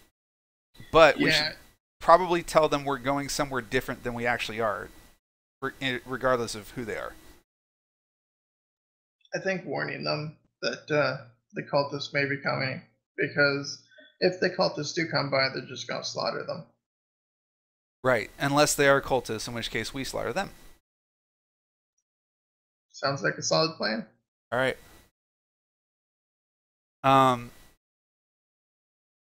So let's go ahead and head out. Okay, so what are you actually doing? So, Eliwick, walk ahead of us, or not ahead of us, but just walk up here at the front with us, so that if they are gnomes, they see you, and we have a better chance of being friendly with them.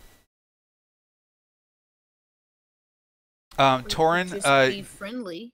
Torren, you go ahead and hold on to Leosin yourself. I'm going to back up Eliwick in case this turns out to be a less than friendly group. I'm gonna approach slowly and keep looking to see if I can tell anything better about them. Yeah, and Lark, probably get ready to cast your mage hand if need be. So are you, Eliwick, how far away are you going to... Like, if you had to put it in feet, how many feet are you going to stay away?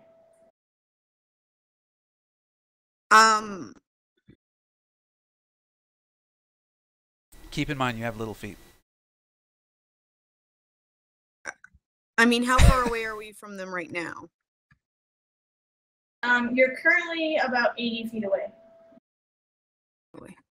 So I guess I would get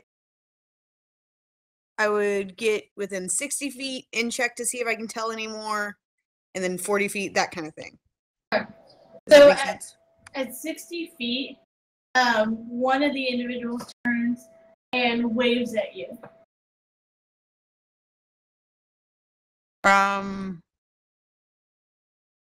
I wave back. So, seeing her wave, I say, do they see you? Yes.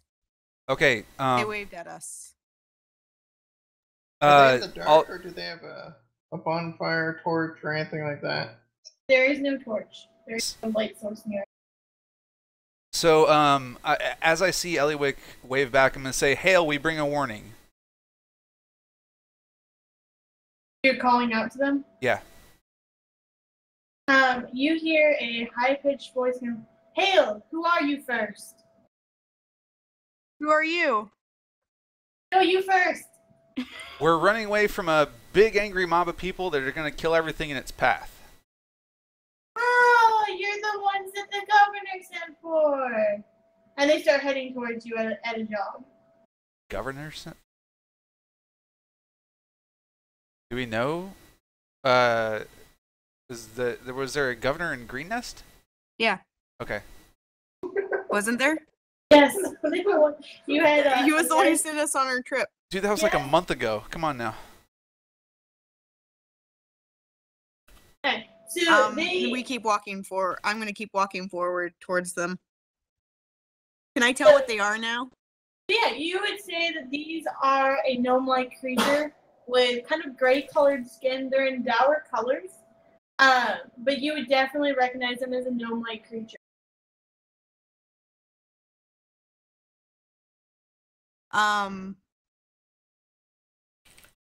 So you come closer and they go, "Sister! Sister! So nice to see you!" And they ran up to you and they hug you. It's that one religious group. And I hug them back and say, "Oh, good.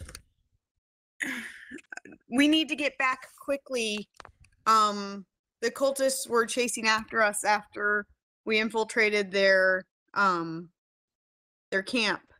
And we got Leosin. So they look excited to have seen Eliwick. They're like, "Oh, all this is great news. Let's go back to Green Nest." Do you have any type of caravan? Yeah, do you have any type of caravan or coach or anything that we can ride on? Are you saying this to them, Merce? Yeah. They kind of look at you and they go, "No, we just walked here." Well, most of our group is really exhausted and needs to rest at some point soon. Is there anywhere safe by that we can rest before we make the full trip? So the two gnome-like creatures in front of you look just a little bit confused. They're like, "No, it's pretty open, but we can always stand guard with you." So then I'll tell them at this point, okay, our plan is to make it to the forest across this road. Do you know anything about the forest? Would that be a safe bet, or should we stay away from it? They look very somber when you say that, and they go, "Oh no, brother, we can't go into the forest." Why not? They don't really like us in there. They who? Everything in there. Okay, well, I guess it's fortunate that we ran into you. Probably would have been eaten alive, so we owe you that knowledge. Hopefully we can repay that at some point. So I guess the best thing for us to do at this point would be to try to take somewhat of a rest, but if you hear an angry mob coming, well, actually no, I guess I'll toss it to the group. So we can either take a rest here, and let the gnomes keep guard. Well, one of us would have to stay with them because we still don't 100% know that they're safe. Or we could keep pushing on. But we would be beyond exhausted. It doesn't sound like the forest is a viable option at this point. Well, if we do take a rest and have them help cover, I think I want them to be a decent distance away. I don't really trust them yet. I mean, unfortunately, well, at this point, shoot, do gnomes hear well? Yes. Oh, shit. So yeah, they just heard you say that you don't trust them. Yeah, that's what I was worried about. Am I still near them? Yep, they're still near you. Do they make I'm any going type to of lean in and reaction? Just go ignore them. They're fools. Very quietly and in gnomish. When he says that, I'm gonna look at them to see if they make a response. When he says what? That we don't trust them. When I said that I didn't trust them. So they look a little bit upset about that. And you hear in gnomish, like you hear this.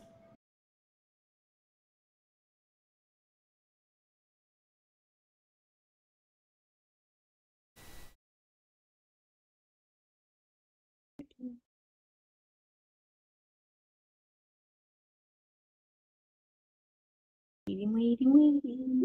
Sorry, it takes a while. I know.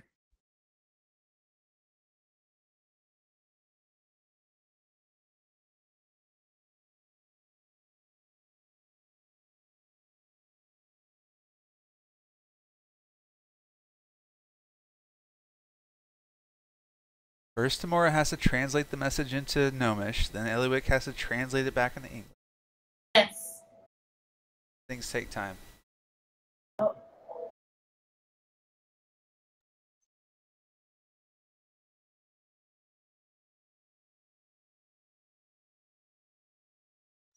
In the meantime, I'm going to feed food and water to my drake. Okay. Have you named your drake? I think he's going with mittens.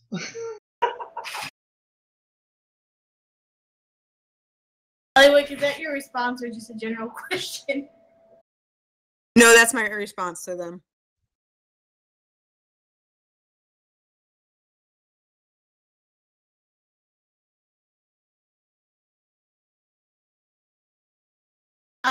Like, they look sincere as they say that to you.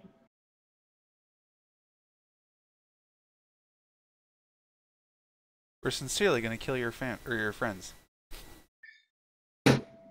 Totally what they said. They're actually just trying to figure out how they're going to split the loot. Oh, it's Lark and gnome form.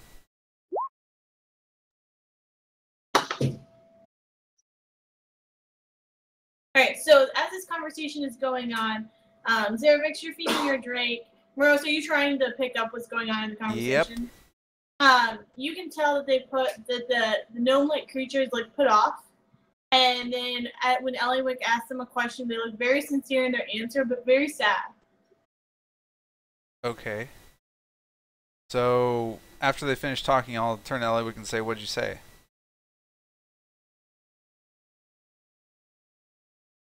I'm just trying to reassure them that you guys aren't the douchebags that you're acting like. Okay, so I turn to them and I to say, help "Look, us. it's been an extremely long night. We're all exhausted and at our wits' end. At this point, we're in a strange land. We can hardly trust anybody.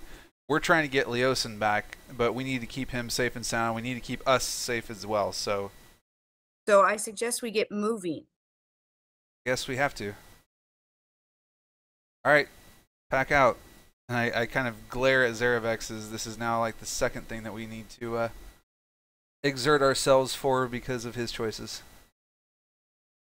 Okay, so the gnomes look a little bit confused. Are we leaving? Yes, let's go. Yes, we need to. I think we need to. If you can lead us back to Green Nest so that we can get Leosin back and get the rest of our party healed, that would be wonderful. Oh yes, sister, we'll take you back. And they kind of lead the way. They're not doing anything like overtly cheerful. They're not like whistling or anything. They have daggers on their belts, and they appear to be resting one hand as they scan the area around them. Does Lark have to be awake to control her carpet? Yes. Okay. He can be sitting on it like passively, like la la la, but he has to be completely awake. Right. So she can't actually rest anything up. Well, you said before I could do a short rest while the carpet's continuing. Because you're not asleep during a short rest. Right. I But I'm pretty full health, so. Well, if she permits us, we could all take rests on the carpet one by one. Actually, that might be the best option we have at this point, since we essentially have to walk 2 days. Like 200 pounds. Well, the thing is, we have to go 2 days, and we're going to be at extreme exhaustion if some of us don't get some rest. Yeah, but I think it could only fly me and maybe Eliwick. Leosin's an elf. He should be fairly thin. That's racist. Would Leosin be able to fly on the carpet? If you're not over your weight limit, then you would be.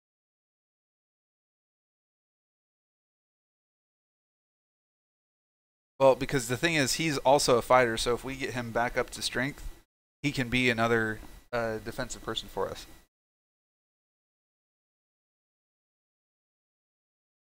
So as they're going along, and I notice their hands on their daggers, I'm going to ask if they're some type of soldier. Okay. Well, Eliwick is also asking them questions in Gnomish. So while Eliwick is speaking to the one on the right, then you're speaking to the one on the left. Okay. So, what was your question? I'm going to ask if they're soldiers. They shake their head and they're like, no, not soldiers. Okay, well, I notice you seem fairly alert, which is kind of something that people with at least some type of military in their background would do. So the gnome-like creature smiles and goes, well, you've never been to the Underdark, I see. The Underdark? And the gnome-like creature tilts her head and goes, well, of course, that is where the Zwerfniblin are from. The Zwerfniblin? And further confusion crosses her face, and she's like, the deep gnomes? Surely you've heard of us. Would I have heard of them? Yes, you definitely would have heard of them. You would never have met one before. Oh, I'm sorry. Yeah, I've never actually met one, but yeah, you're right. I definitely have heard of you guys. Can you type out Zwerfniblin? Yeah, hold on.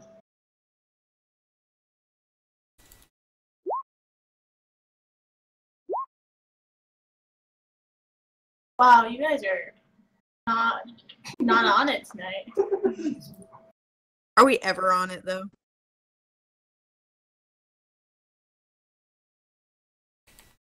Oh, Zwerfniblin. That doesn't begin with a Z. No, it doesn't. But that's the sound that your mouth made. Zwerfniblin is the only way I've ever heard that pronounced. The work is middle land. I believe I wrote it that crazily. Zwerfniblin. Neblin. S. Finland. Yeah. Not quite enough consonants to be Russian, but close. It's probably like one of my favorite words in all of D&D. So, Okay. Too many consonants back to back that should be separated by vowels. Is greet a Zwerfniblin? no, Greet's a halfling. Oh. Okay. Okay, so they continue to go forward. Are you asking any other questions about the Underdark or the Zwerfniblin or? What would I know instinctively? You would know that there are deep gnomes. You would call them cousins and not sisters. They are not necessarily evil creatures like most of the things in the Underdark, but they are more somber than the gnomes on the surface world. Right.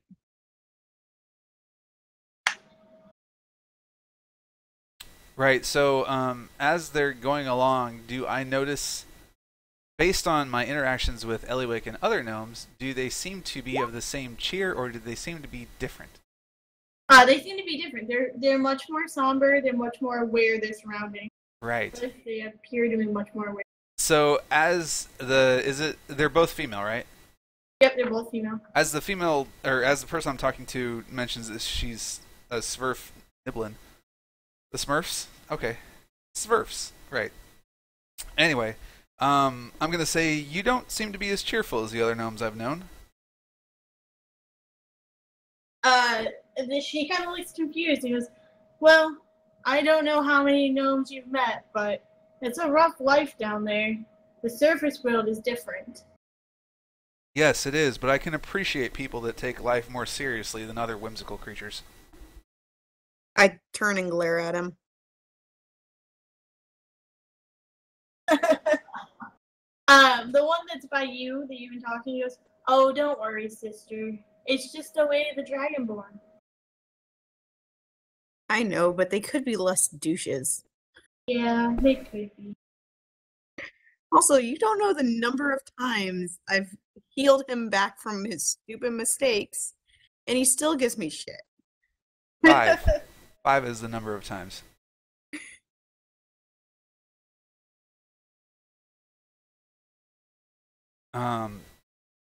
So as they're going along, I'm going to ask them, or I'm going to talk to the well, I might as well say, or ask what their names are. So one of them has name Sava,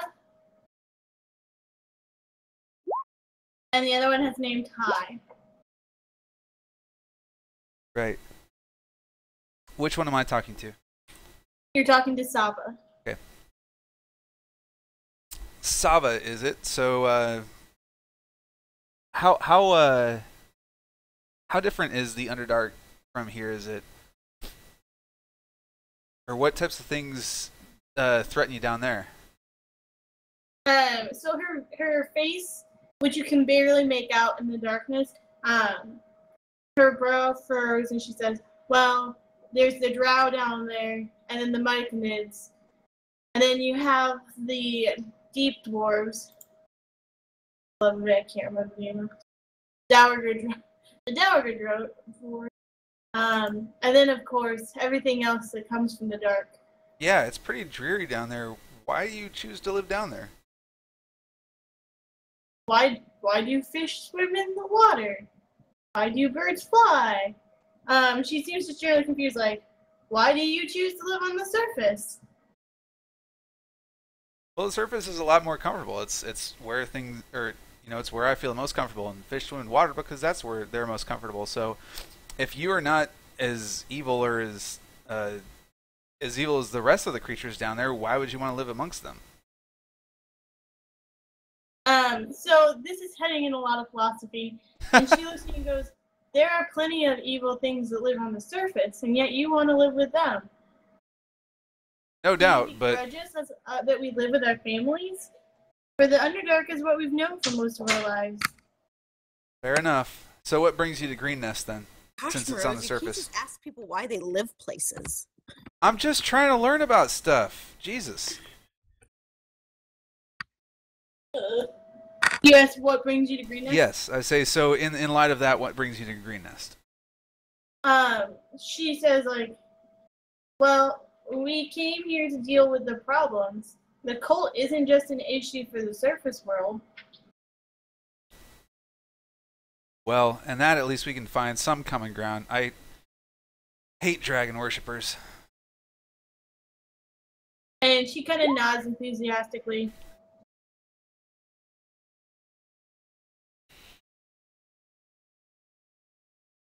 Oh boy. I'm simply trying to learn about their culture. Jesus.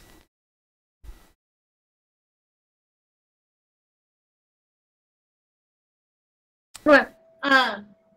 So you guys have almost made it to Green Nest as this discussion is going on. That was a quick day and a half. Or for them, a very long day and a half. Well, I failed all my rolls for encounter, so Good. got that going for you. That's because Zerevex joined back up. Yeah, seriously. Like, well, it's time for my rolls to die, apparently. I don't mind right now. Okay. Seeing as it just hit 11 o'clock, can we take just a quick bio break before we jump back into Green Nest? Okay. And by quick, also you have to include a Hobbling. hobbling gimp. Yes. I figured. I'm going to Oh, run you there can go since I first, can. I'd say let's go with like a 10-minute break. Sure. Okay.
Hello.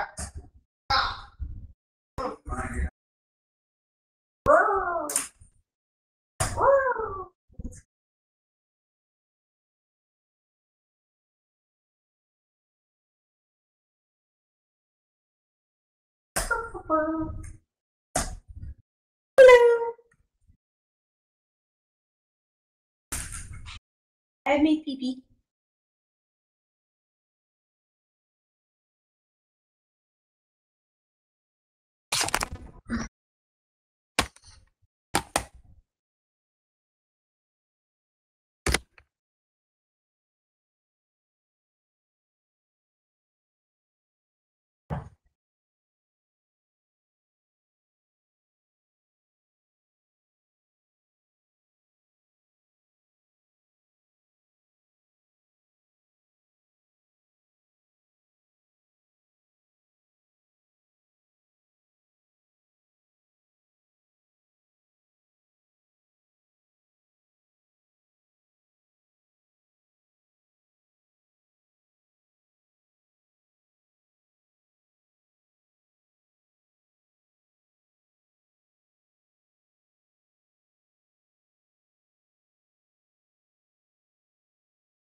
Just real quick, chatting to all my viewers and letting them know that, we're just taking a quick break and we'll be back soon. But they're pretty cool with it. All my viewers and whatnot. Well, you gotta keep up the rates. Yep. Oh, hey, Zerevex 83 for the donation of $100. That's awesome. Yay. Totally real. Happened just now. Thanks, buddy. Didn't make that up. That's why you're like, hey, GVX83, thanks for the subscription and the donation. Really appreciate it. Let's keep it going. Yeah, keep that money raining, dogs.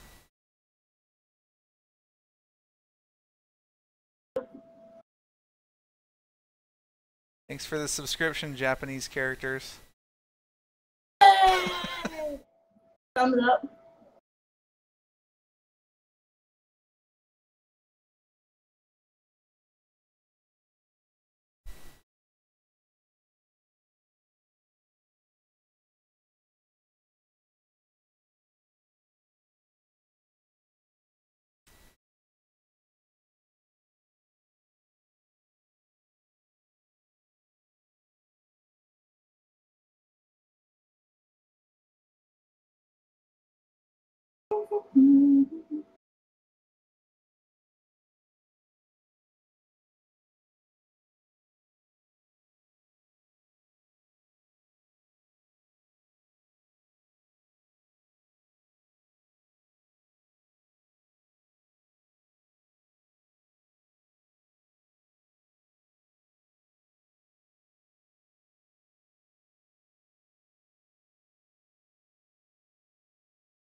So I'm back. Eliwick's back. Sounds like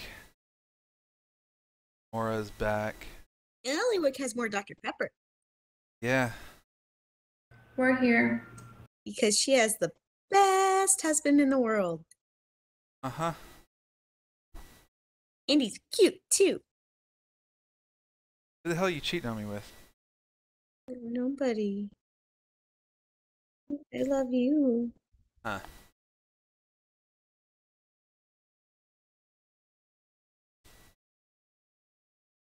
Frost doesn't think he's cute. Everybody tell Frost he's cute. Don't. You're awfully cute, Frost. Thanks, Zerevex83.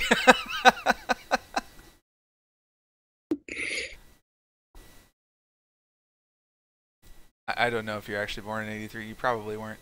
Probably younger than I am. 84, actually. Oh, hey, close. I'm back. I always think it's funny when people put their birth year after it and then you call out their age. Like, how'd you know that? It's like, because you're dumb. And you got on the internet when AOL was around. I have some usernames that have a number after them, like 94 or something. It's not my birth year, but it's great when people think it is. Yeah, no, see, that's better. If you recognize that people do that and you throw a different year in there to throw people off, that's perfectly acceptable. Okay,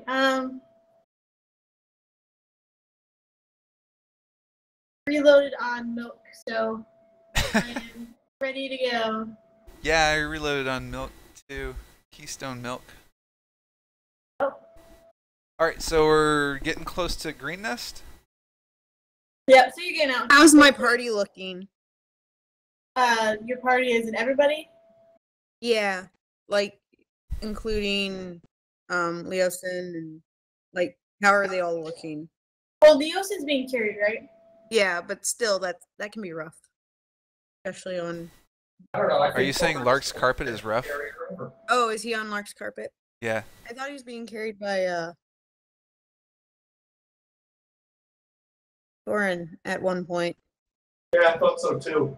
He was, but then he was put on Lark's carpet. So I guess the question now is, does she have Berber? Does she have Shag? Okay, so Leosin looks like he's still a little bit rough for wear, significantly so. You think he'd probably need a few days to heal and get back to himself.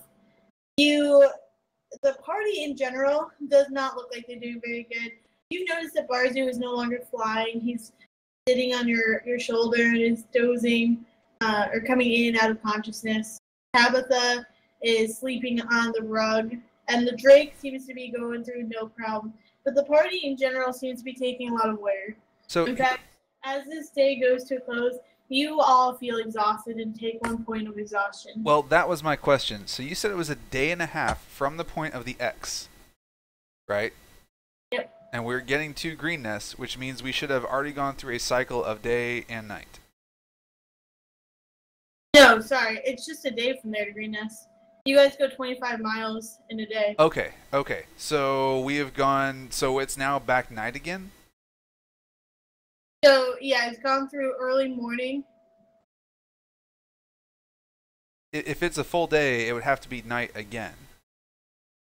Effectively skip one night's sleep. Yes. Right. Where do we write a point of exhaustion? It should be somewhere in the character sheet. I remember looking at this one. Yeah, I remember seeing it before, but I don't know where it is I feel now. like I did too, but I'm trying to find it. Second wind. That's where we put it, right? Yeah, we both get another second win back. It's great. Actually, I think I get a second win. You do. It's funny. It's an echo, except I said it first. Ha! Take that. Other resource, exhaustion. A total 1. Where? I wonder, can second winds negate exhaustion? Not really, no.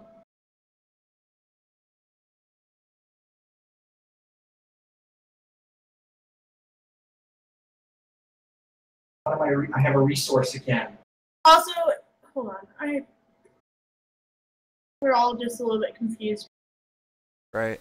It is only 7.8 miles to get from the road to Green. Or 7.3. So Or it's only 6.9. Or 7.2. Ah. Whatever. If we measure from here, it's only 3 miles. Alright, everybody, let's put our arrows away. That's on top. I just felt left out. Everybody get your arrow. Okay, so yeah, you're going from the point of the road though. Who's blue line? Blue line, is that the way you took? Is up here? Actually, no. I was going straight over, but then once we had friends, we were going. So, hang on, real quick. Can you guys put your arrows away? So it looks like about 5 miles to the road, and then once we found people that are going to go with us, we're going to use the road. So, let's say 9 miles, 5 miles, 9 miles, and then another 5-ish. So about 20 miles. Yep. Okay, so I thought you guys were up further on the road. So it's nighttime.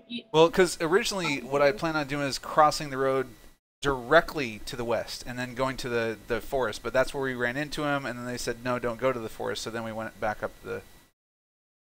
At least that's what I was planning. Oh, this is what I thought you were planning. So they would have been like right here. Okay. That's all now. Hold on.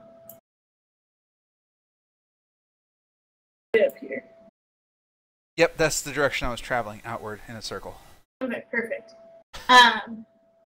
So it would have been right there. And then so you would go through nighttime with them, and as nighttime starts to wane, you see that they pull hoods up over their head.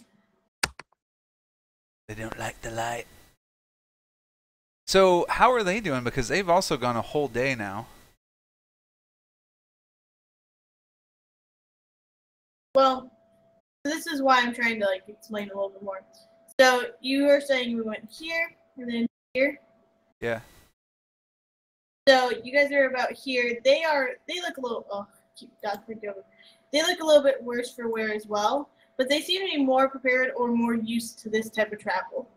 Okay. Have we seen any sight at all of the horde behind us? You have not. Okay. You've seen torches in the distance, and you've watched as they got closer.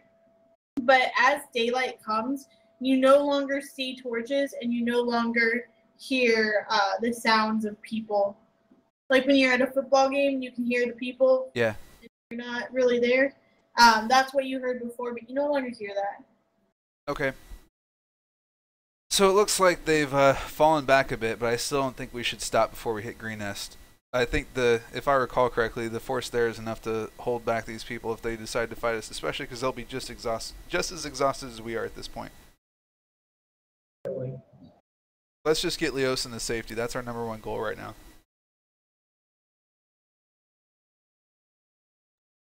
All right.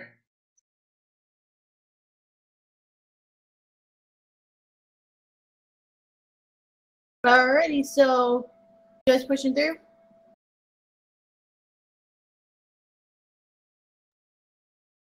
Well, how far away from Green Nest are we at the moment?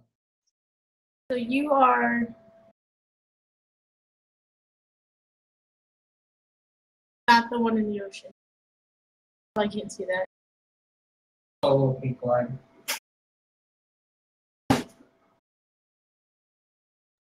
Yeah, I think we'd probably be pushing on to try and get to Green Nest. Yeah.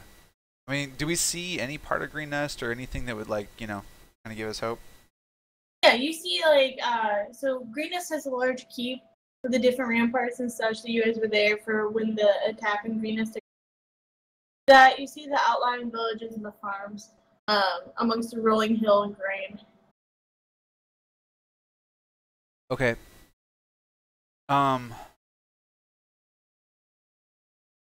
So you said that we saw some farms, right? Mhm. Are there any people out in the fields? You see some people out in the fields. Okay, I'm gonna try to hail somebody. Okay. Or the first person I see. So the first person you see is an old woman who looks to be surveying damage to a burnt field. Okay.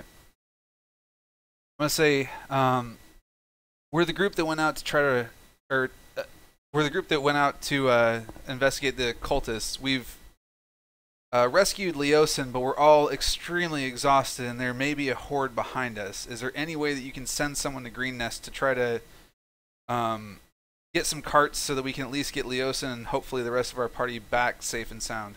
and also warn everybody in the fields that there could be another horde coming. So the old lady looks at you and goes, What horde? There's a horde with you? Yeah, the cultists are angered, and I glance sideways at Zerevex, and they may be hot on our heels, but we've got to get Leosin to safety. So this old lady does not miss a beat, turns around, and running and flailing her hands towards the people that you assume are in the further distance you can't see, like, oh my gosh, there's a horde coming! And heads towards a farmhouse that you can barely make out. Way to Looks cause like panic. you just caused a panic. Well, oh wait, I'm sorry. What was that, Zerevex? Way to cause a panic? What? I also said it. Well, that's what's coming, so... I mean, I'd rather the farmers be warned of what's coming than just get destroyed. But now we have no way of getting help. We could have at least asked them for a cart or something. I did ask them for a cart. Carts laying around. Not in the area that you can see. Well, you see some that would be damaged. Immediately serviceable. You could investigate further.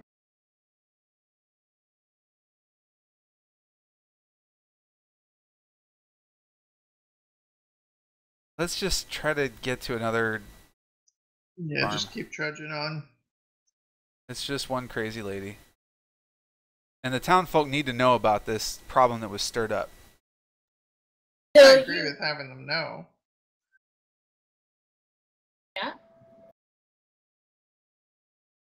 You guys are now about here. You can easily see the keep and the outlying bits of town and such that are on the outside of the walls. Are there any watchtowers? Mm-hmm. All right, I'm gonna wave my hands a bit above us, or above us, above me. I'm just gonna wave my hands a bit, like we're here. We need something. Okay. The watchtower does not react. Okay, guess going. All right, you guys come to the gate of the keep. There are 2 guards that are present. Okay. So I'm gonna say, we've been to the cultist camp and we've rescued Leosin, but they were angered, or they caught on the presence of some of our members, and so they might be following us. You've got to warn the farmers and everything to get within the keep. The guard looks at you and then looks at the 2 Zwerfnivlin that are with you and goes, Sava, Ty, is this true? And they just kind of shrug. Like, guess so. Well, but they saw the torches and stuff, didn't they? They would have seen the torches and heard noise. They would not have known exactly what was going on. You guys didn't quite break it down for them. Okay. And they're like, and Sava or Ty say to the guards, either way, we have to get him back up to Governor Nighthill. Are you guys going to try to say anything else to the guards or anything like that?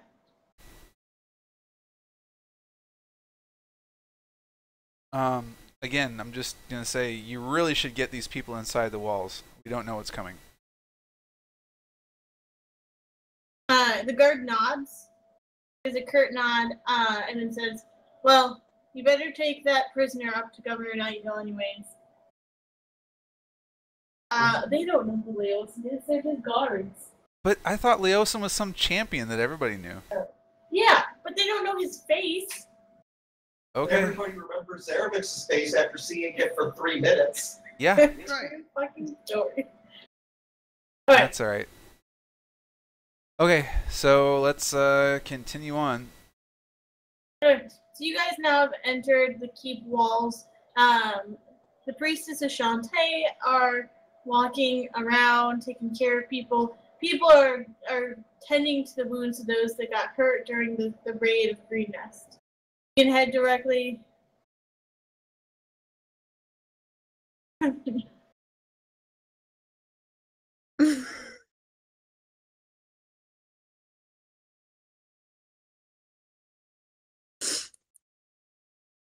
Zerevex, do you just want to make everything mad at you? I was just wondering if anyone was reacting to the fact that a frickin' Drake is walking through the camp now. I mean, our party is weird in so many ways now. Yeah. Anyway, Are you guys going straight up to Governor Nighthawk? all of a sudden everybody's like, "Where's William? We loved William so much. Why isn't he back with you?" Oh, there's a giant. That's just as good. It's equivalent. More or less. Mostly more. Does the giant drink too? Because I really like to drink, and William liked to drink. Does the giant drink? Right. Alright, so you're going up to Governor Nighthawk. Yeah. So does Worf Niblin take you out to a set of apartments, or an apartment that appears to belong to the governor, and says, "Well, here's the governor," and they go to make their leave. Is anyone going to say anything? Yeah, I'll be like, "Well, thanks for accompanying us, and thanks for talking with me, Saba. I really learned a lot." Did Ty never respond to me? Ty is sorry because Ty thinks that she missed the message.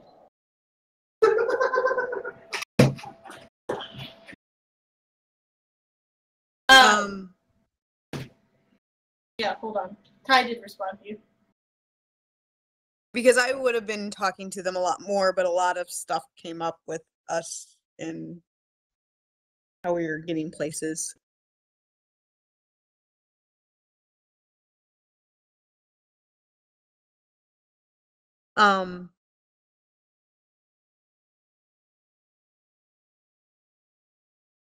Okay. I mean, I probably would have asked them some more questions, but I'll just make as if I'd like to get back up with them once we've rested, and tell them a great thanks in Gnomish, and ask them if there's a place that I could meet up with them later. So in Gnomish, Ty responds, "You can find us in the tavern at the base of the keep. It's where we work."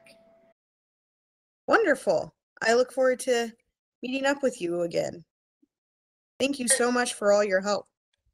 So they give a curt nod, and then they kind of just disappear. Well, as Saba goes, I'm going to say thank you for answering all my silly questions. Part of the reason I was a soldier, or part of the reason I became a soldier, was to see the world and explore and learn more. So I appreciate you teaching me. And if I can ever repay the debt of you watching after us, please let me know. Saba nods and says, "We'll be in the tavern if you need us."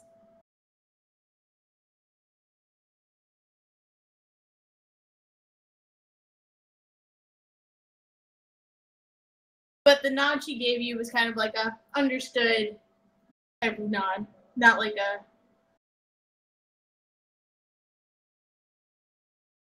Alright, so you guys now stand before the governor's door. In front of this door. Is Leosin still with us? Yes. Okay, so let's go ahead and knock on the door then. So you knock on the door, and a few guards answer it. They usher in Morose, Lark, Zerevex, Eliwick. Torren, when you go to step in, they kind of bar the door, and one of them asks, "Who are you?" "I am Torren, son of Torren."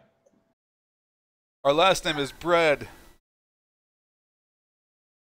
And the response from the guards is, "Sorry, fellow, but we don't know who you are."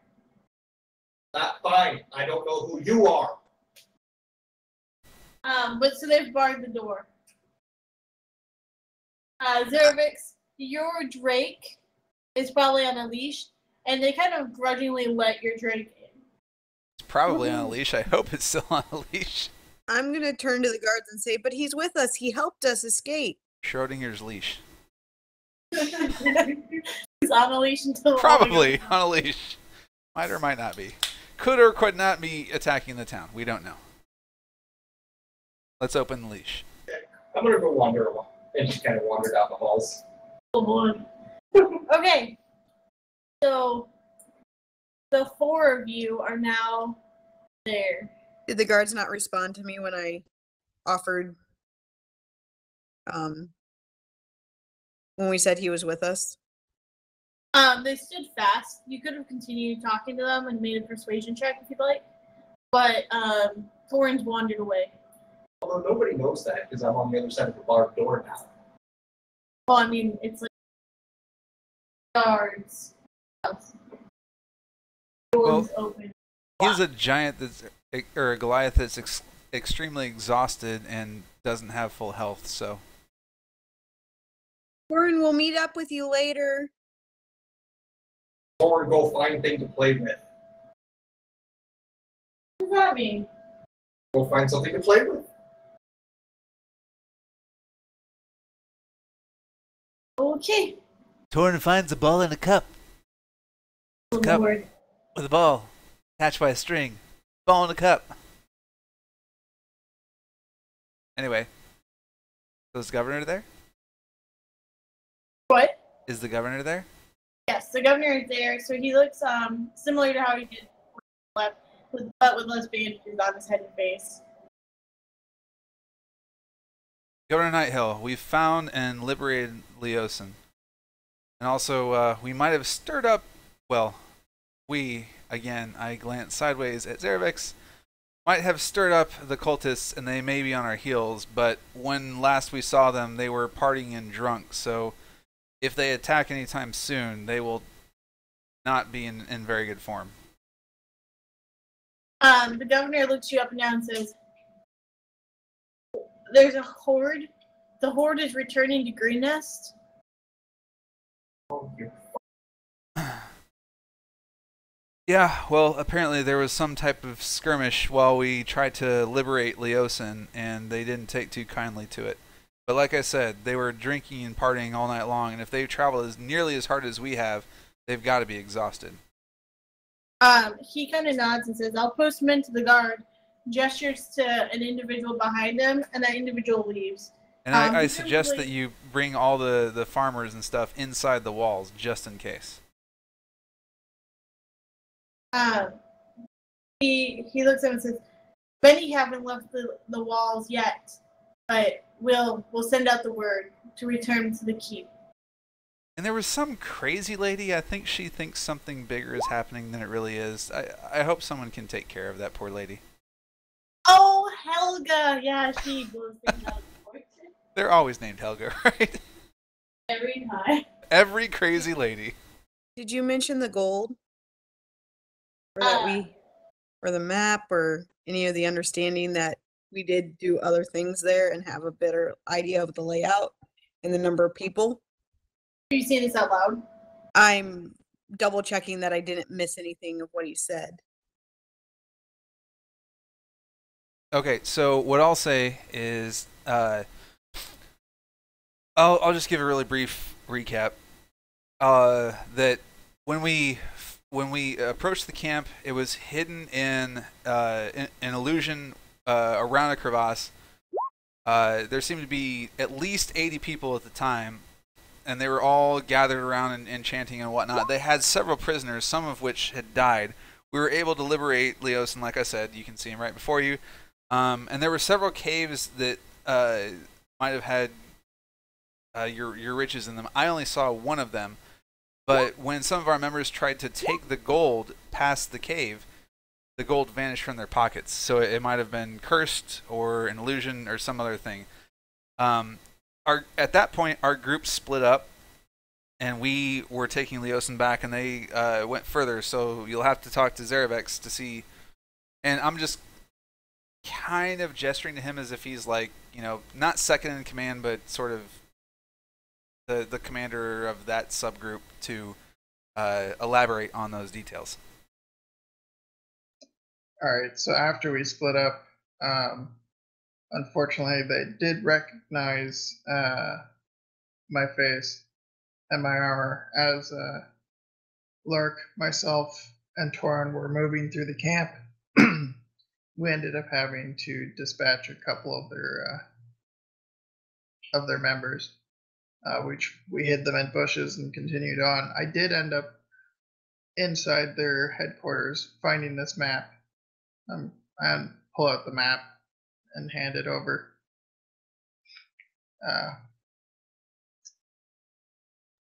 So he takes the map and says, "Well, I thank you for it. Perhaps one day we'll be able to recover our treasures from there. But I did promise you 200 gold pieces a person if you brought back Leosin.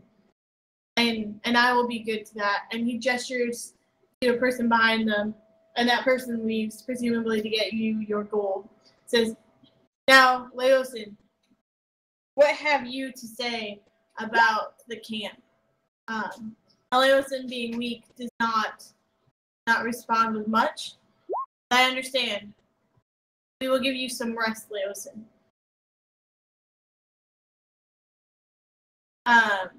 But what is everybody else doing? I would assume they would have just.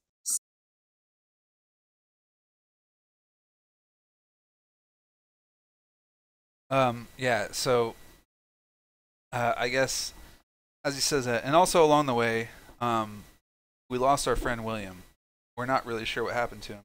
I was posting watch with him, but not being able to see anything, and despite listening as well as I could and perceiving as well as I couldn't tell what happened. And in the morning, he was gone. We searched for him, but we could not find him. We did, however, find a Goliath, which helped us all along the way. So, though he wasn't a part of our party when we departed, he has certainly been as loyal as any member of this party has been. So the governor looks confused. He goes, Your William friend, he's already come through Green Nest.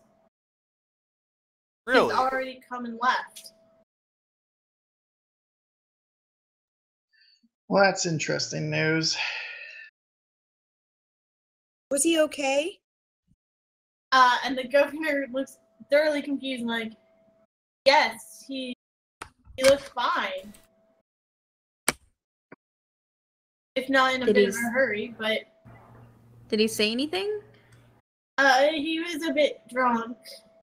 I'm sure the people in the tavern would know more about this. We'll have to go ask Saba about that. But please, rest. We will prepare the guard and we will stand against the horde, as you call it. And we will be prepared this time. Before we leave, I do have one question. What is the treasure that you guys were talking about? The treasure of Green Nest. What is it? It's the heirlooms from the First War. And what were they? There is a locket, there is a sword, and there is a set of armor. All that were taken from the keep. And then there are the smaller treasures of the people of Green Nest. Okay, I'll pull out my locket and see if this looks familiar to him. He looks giddy when he sees the locket. He goes, "Oh, you found the fabled locket of Labrador."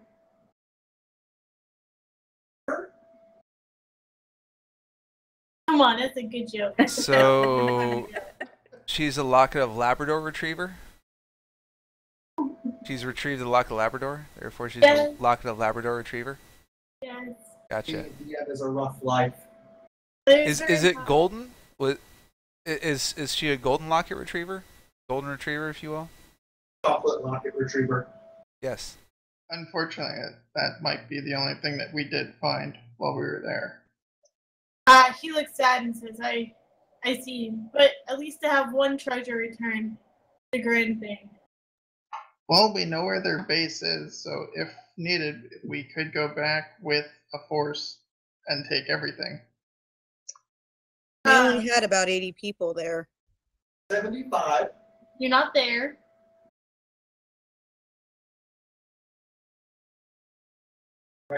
We did work.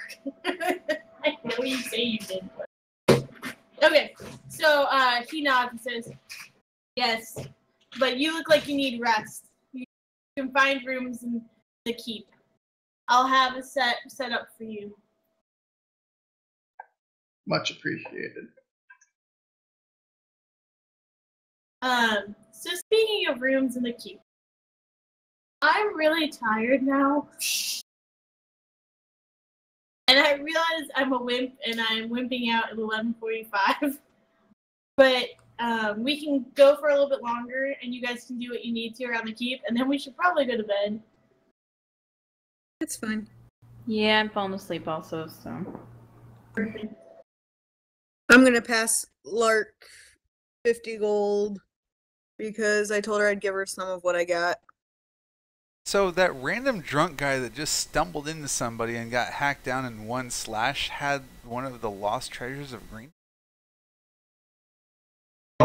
Yeah.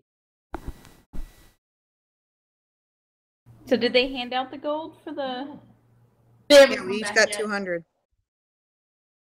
Oh, no, he sent somebody out to get it. They didn't return yet. You Oh, guys they can- didn't? Okay. But as you do finish your conversation, the man appears. He has the gold for Lark, Zerevex, Morose, and Eliwick. Yay, 200 gold. Yay! Once we finally leave this room, I'm going to check my pocket and see if the gold stays. It remains on your person. Yay! So we need to make lodgings, right? Yep, so they have a set of rooms that are picked for you, that they're preparing. They're not quite ready. Is there anything you guys want to do around the keep? Remember, they've got some small shops. There's a tavern. The I'm too priestess, the exhausted. Shantae. I think we're all too exhausted, actually. So are the rooms in an inn or are they in the keep? They're in the keep. Okay. I'm going to go down to the tavern really fast and see if I can't find Ava and Ty.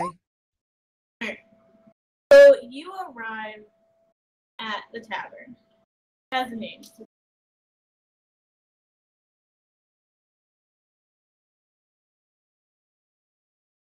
Tavern of a name.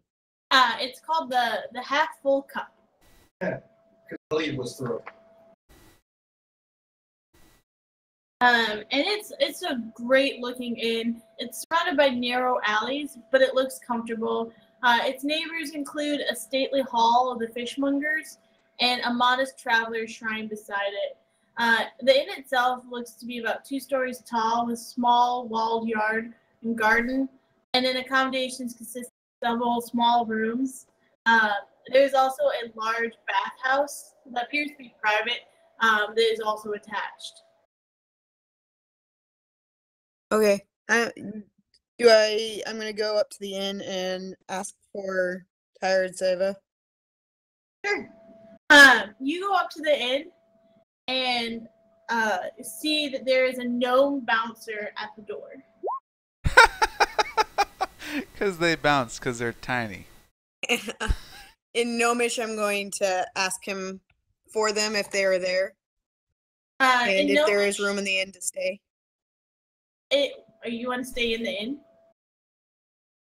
Yeah, because I'm gonna want a bath and I'm going to want to speak with them in the morning, but I want to find them first before I take my rest. Okay. So he responds to you. Sava and Ty have retired for the day. They'll be back on shift in the evening. You'll have to talk to the bartender about rooms. Thank you very much, sir. And I tip him a gold piece and go into the barman. Are you deducting all the gold that you're just freely handing out to everybody? I am. Okay. I also want to go to the inn or the tavern, so after you finish up there. I mean, you can always go and she can do her own thing. Well, I know I don't want to interrupt between that conversation. I just want to when you're done, let me know. I'm gonna go up to the barman and ask for a room and a bath, if possible. Alright. So the bartender is a female dwarf named Caladri, and she looks at you and goes, "Oh, welcome to the Half Full Cup, friend. Thank you. I was wondering if you had accommodations. We've traveled quite a ways and I'm quite tired and need a rest and a bath. If you can't tell, I apologize for my appearance. And She stench. nods and says, 2 gold for a room, 3 if you want the bathhouse. And I gladly pay her the 3 gold. So she nods and says, through that door is the bathhouse. You have free use of it while you're here for the night. And your room is room number 2 up on the 2nd story. Thank you very much. And I'm still got and I've still got Barzu with me. So I'm gonna go to the bathhouse, take a really quick clean bath, and Okay, then so head to when my room and go to bed. Hold on. So when you go to the bathhouse, Mhm. you notice that Barzu is not staying with you. In fact, Barzu is cawing and trying to land on the head of Torren, who's sitting in the middle of the room. The whole time, Barzu is chanting, Todd the alligator, Todd the alligator, Todd the alligator. Barzu, get back here and come get a bath. Barzu does not look impressed. Barzu is not impressed with this. Okay, then I'm gonna walk up to Torren and say, thank you for your help, Torren. How are you feeling? Torren tired. Are you getting a room here? Torren looks at you funny. He doesn't quite understand what rooms and lodging are. Are you staying here for the night? They said it's 2 gold for a room, or you could share mine. Gross. Torren smash. Torren And used to sleeping Eliwick dies. outside. Torren hasn't slept in room in years. Well, it's up to you. Or are you really sleeping outside? They have a barn or something.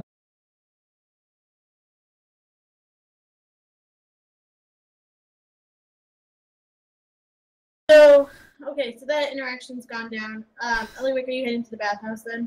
Yeah, I'm gonna say, before I go, well, depending on what you decide, no matter what, you did help us back there, so, and you weren't allowed into the room to receive your reward. So I thought I'd give you, at least 50 of the gold pieces we've got. Lark, are you taking note of this? And she already gave me 50 gold. I know, I'm but good. like you could just make random shit up and be rich off of Eliwick. No, not Torren not necessarily. need gold. Torren thankful to have friends. Aww. What? Torren not need gold. Torren happy to have friend. Okay, well, let Who me know said if you were a need friend? anything. My room number is number 2, so if you need a place to stay. Damn, girl. You need to back off. Shit. Oh my god. That is not it. I'm only caring for my teammates.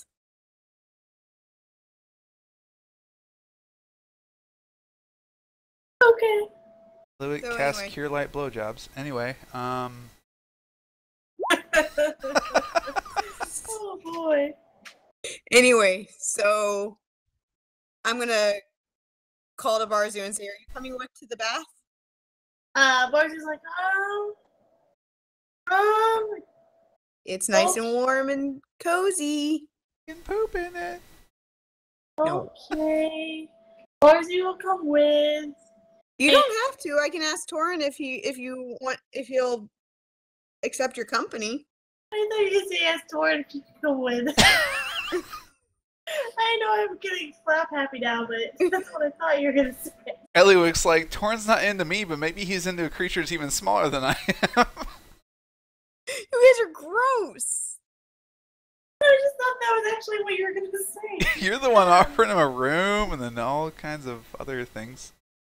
Oh my god. So Torren, Barzu goes with you. Okay. Then I'm gonna go bathe really fast and then go to my room and go to sleep. Okay. So when you're in the room, you hear Barzu practicing some things, and he's saying, "Here, little alligator, here, little alligator," and then going, "Come here, little Allie, come here, little Allie," as if he's practicing how he's going to call to the alligator. Barzu, I don't think he's gonna understand you. Barzu just stops and looks at you. Can you teach me alligatish?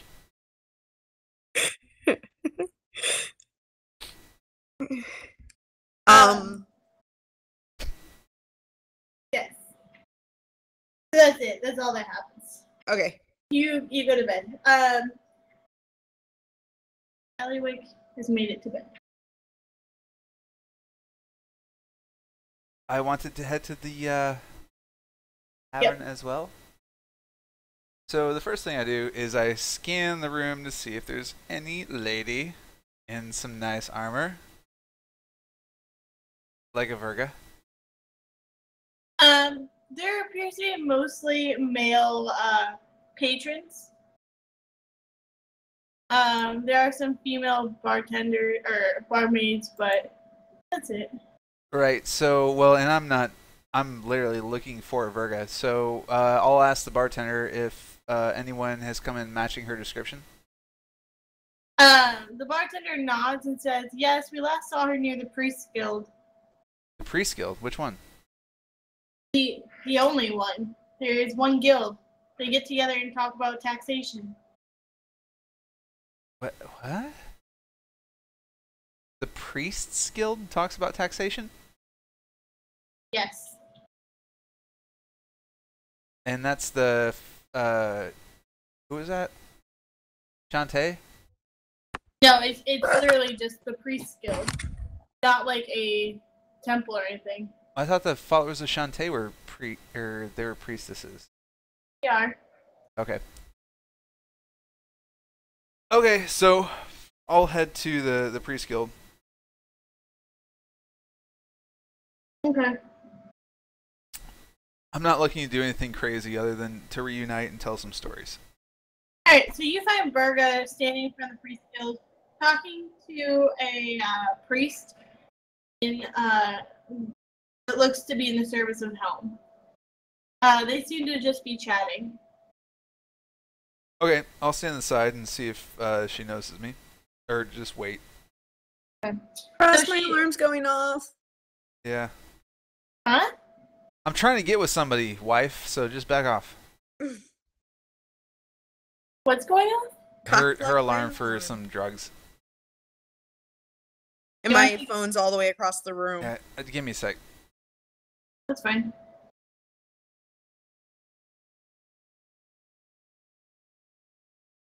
You can keep talking to him about stuff. He can hear through mine.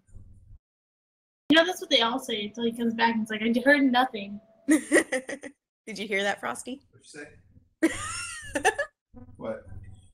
She said that's what they all say until they come back and say, I heard nothing. There you go. Okay, he's on his way back.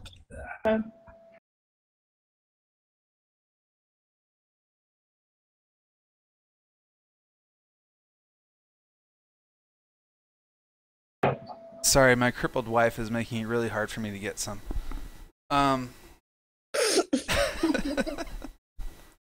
So. It's okay, she tried to get some too. Right? Yes, you did. Oh my god. I did not. I have offered to share my room with everybody in our party. Okay, And so every other historical event. apparently gnomes are into orgies. Oh my god. And Torren thought he was special. Anyway, Torren is special. So did Virga notice me yet? These are gross. All right. So Virga finishes her conversation and starts to turn and sees you, Morose, and like, "Oh, Morose! What brings you to Green Nest? Well, more importantly, what brings you to the Priest Guild?" I was told that you were here. She smiles and says, it's nice to see you again. We've had some fun adventures, but I'm afraid I need to turn in for the night. I was wondering if I could tell them to you. She's like, of course. Okay, so we can see where things go from there. That's me. Okay, so I'm going to mark you as going to sleep. Yeah. Add an extra point of exhaustion. He probably falls asleep during. Ellie says it's like she knows it. Sorry, I'm not a big enough alligator for you? There's nothing in that about size. It's all about stamina.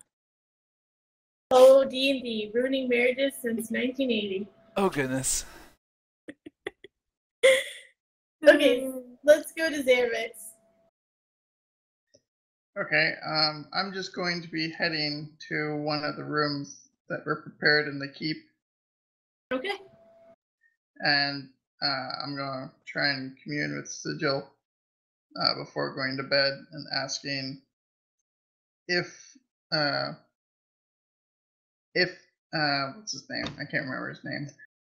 Landadrosa? Yeah, him. What about him? If he was at the camp, and if I was close to finding him, seeing if she'll respond. You get the impression that yes, you were very close to it, that she was pleased with your efforts, but you have to go further, and you get the impression, and you see in your mind's eye, you see blue eyes, and they seem to guide you into that cavern again. The same one that I was at? Yes.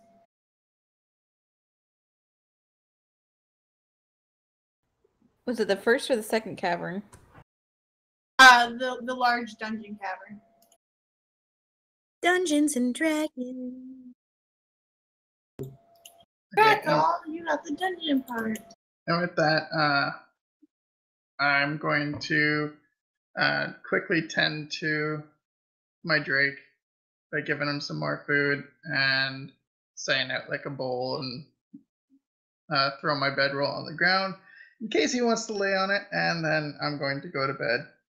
Alright, so your Drake curls up like a puppy onto the bedroll. And that's pretty much all. You hear the sound of what you think is a Drake snoring. Wait. Lark, what are you doing? Does the keep have a bath that we can use? The keep, you'd have to ask around. Okay, I'm gonna ask around. Is there anybody nearby that was directing us to the beds that could ask? Yep, so there's a page that was taking you to the bed chambers. He does inform you that there is a bath that you can use.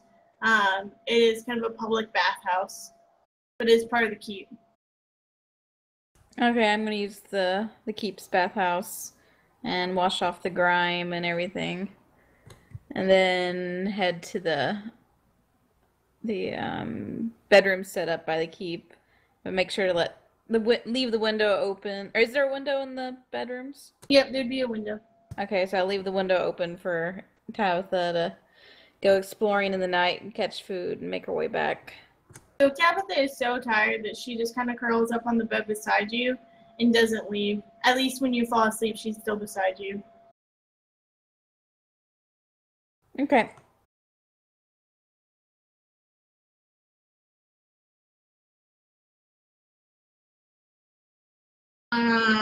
Torren.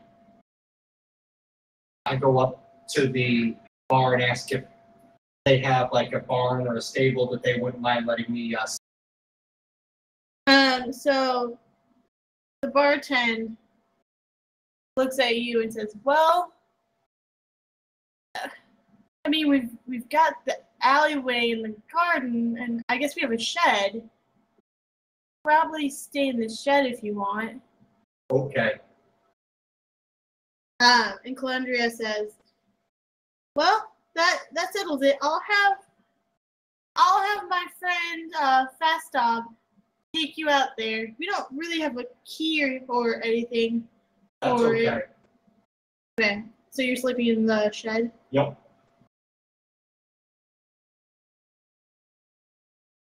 You taking a bath or anything? Nope.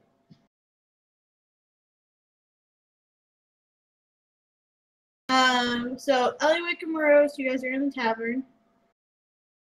Zerevex and Lark, you guys are in the keep. Torren, you're in a shed. Perfect, I think. Alright. That would be it for tonight, guys. All right.